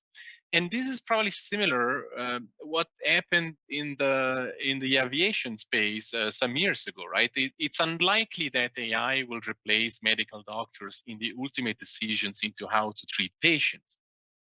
However, they can help a lot doctors tremendously into providing those diagnoses, into providing them with lots of precision, with lots of making sure doubts about potential other diseases are removed, and also taking into consideration the full health status of the patients, other diseases that the patients may have, because AI is very good at integrating information and distilling out of this a unique interpretation specific for the data at hand. This is actually a case which is very well described and discussed in depth in a very nice book by Eric Topol, which is called Deep Medicine. So I recommend people to go and check this out. So maybe a last point to touch on this is then what should very, very senior leaders, CEOs and C-suite leaders do around all of this? And a good story is the one, in fact, of Estonia, right? Estonia is the country which seems to be the leader in having been completely digitalized. And you can find lots of readings about this. It's a real success story. And if you go and look at what were the driving factors that made it possible for a country like Estonia to become the #1 digital country, the #1 factor seems to be senior sponsorship. So the fact that the leaders of the country and their direct reports were constantly behind this idea of making Estonia digital and have helped the teams that actually were in charge of making this happen to go through all of the issues and challenges that you may encounter in a journey. So this is the recommendation for C-suite leaders into how to transform leadership in the face of AI. And with this, I'll thank you for the attention to this short talk. And I don't know if there is time for 1 or 2 questions. A great applause to you, Luca, and thanks for this inspiring closing keynote. And we do have a question I would like to share, although I know time is already over. But there is one question. As a leader, what is your strategy to getting hard AI adopters within an organization? Yeah, first, I think you need to always be clear about value, right? Something can be as fancy as you want, but if it doesn't provide value to the future users, it's unlikely to be adopting in the long term. So having a very clear picture of how the solution is going to change the way of working of people, how it's going to make their life simpler, how it's going to reduce cost, how it's going to reduce the time it takes to get something done, how is it somehow transforming all of this eventually even in dollar amounts that people potentially could even book into their P&L. Without this is very hard to get AI adopted. People need to find something in it for them for changing really the way of working. Thanks a lot. And this is exactly also what we always say. We have to share, to exchange experience, to show what works, what doesn't work, where are the fears, And I really liked actually the use case that Avraham mentioned with regards to the vacuum cleaner. This shows so much about the importance of these iterative processes involving the team, the client, everyone, to make sure that we are on the right path. Luca, thanks a lot for being with us again and doing this final keynote. I'm looking very much forward to do more together with you and Novartis. Stay healthy and see you soon after summer break. Thank you. Wow. We were once again able to listen to phenomenal thought leaders and experts sharing their experience with our audience. I would like to summarize and share with some, share some of the takeaways. And I would like to start with the great quote Georg brought up right at the beginning from Peter Drucker. Leadership is person's vision to higher sights, raising of a person's higher standard of building a personality beyond its normal limitations. When I've heard that, I must say I saw myself when I started in early ages with my career, and I'm very thankful that I always had very, very great leaders who brought me to where I am. And there also, I'm just thinking of, it's not only the leaders in the business world, it's also my parents and my family. So this is something that shows us how important it is that we are surrounded by great people who show us the way. And as Alex expressed, we the human beings setting our own limitations. We heard that leaders are facing different kind of challenges and obstacles, and that we should never feel like a hostage. We actually always have the possibility to talk. We must set people free, create bonds, and empathize with the people who have fear with AI. Let's skim quickly through the 10 essentials that Georg shared with us. It's about emotional intelligence, agility, empathy, culture intelligence, critical and creative thinking, judgment, humility, courage, intuition. Leadership is about influencing, what shows its huge responsibility we have to take as leaders. We should never stop thinking. We should not delegate to data scientists only. We're all responsible. We should involve, start small and fail fast, being willing to take risks and collaborate in an ecosystem and including research. Understand enough to drive decisions, spot issues, and malfunctioning. These were some words from Luca. AI challenges us and at the same time empowers humans to greater things. We are here to do these challenges together. And I would like to close with a nice quote from the sailors. When wind of change blows, some take shelter in the harbor while others sail. So saying that, before I wish you great summer holidays, I'm inviting the whole team of SwissCognitive to stand here, and I would like to thank all of them, and especially tell you who all makes this great CognitiveVirtuals happen. This is always about a team. Now I have to go up, down. I go back because you guys know me. Oh.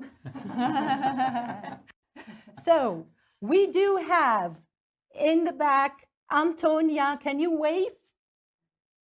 Antonia, wave. Okay, Antonia, we all have to go down a little bit so people can see her. Antonia, she is already supporting us in her free time since, I think, almost 3 years, Antonia. So she's one of our youngest SwissCognitive ambassadors. Then we do have, we're missing Tom, huh? But you all saw Tom. Unfortunately, he wasn't able to make it. And Tom, you saw him moderating the panel. He's supporting Livia a lot with getting the speakers. And Livia, voila, she is definitely the woman behind the scene, making sure all the speakers are in the agenda, getting the information that I'm getting, the information from you guys, that everything works, that Andy has all the information he needs to make clear that the screen works is the right information. Then we do have Julia, who is working also, not only making some research about the speakers, she's also doing and helping with the teleprompter and the text. Then we do have Vali. Vali, you have to wave. Vali, she is the woman, the social media woman. She makes sure that you guys are out there seeing the different news and sharing the posts on our different social media. And last but not least, before I'm coming to Andy, we do have Sapir. Sapir, she is the woman behind the chat. So when you are chatting, she is the one managing all this and also delivering the questions to me via WhatsApp. And last but not least, and I'm so happy you saw Andy this time on stage, the man behind the scene. You see, we are actually a girls in tech company with one man. I'm telling you, diversity makes things bigger. So Andy and I co-founded SwissCognitive together, but we would be nowhere without this little great team and all of you out there. So thanks a lot, stay healthy, and we are looking very much forward to see you again here on stage virtually, September 2nd. We will keep you posted. Bye. Cheers. Cheers.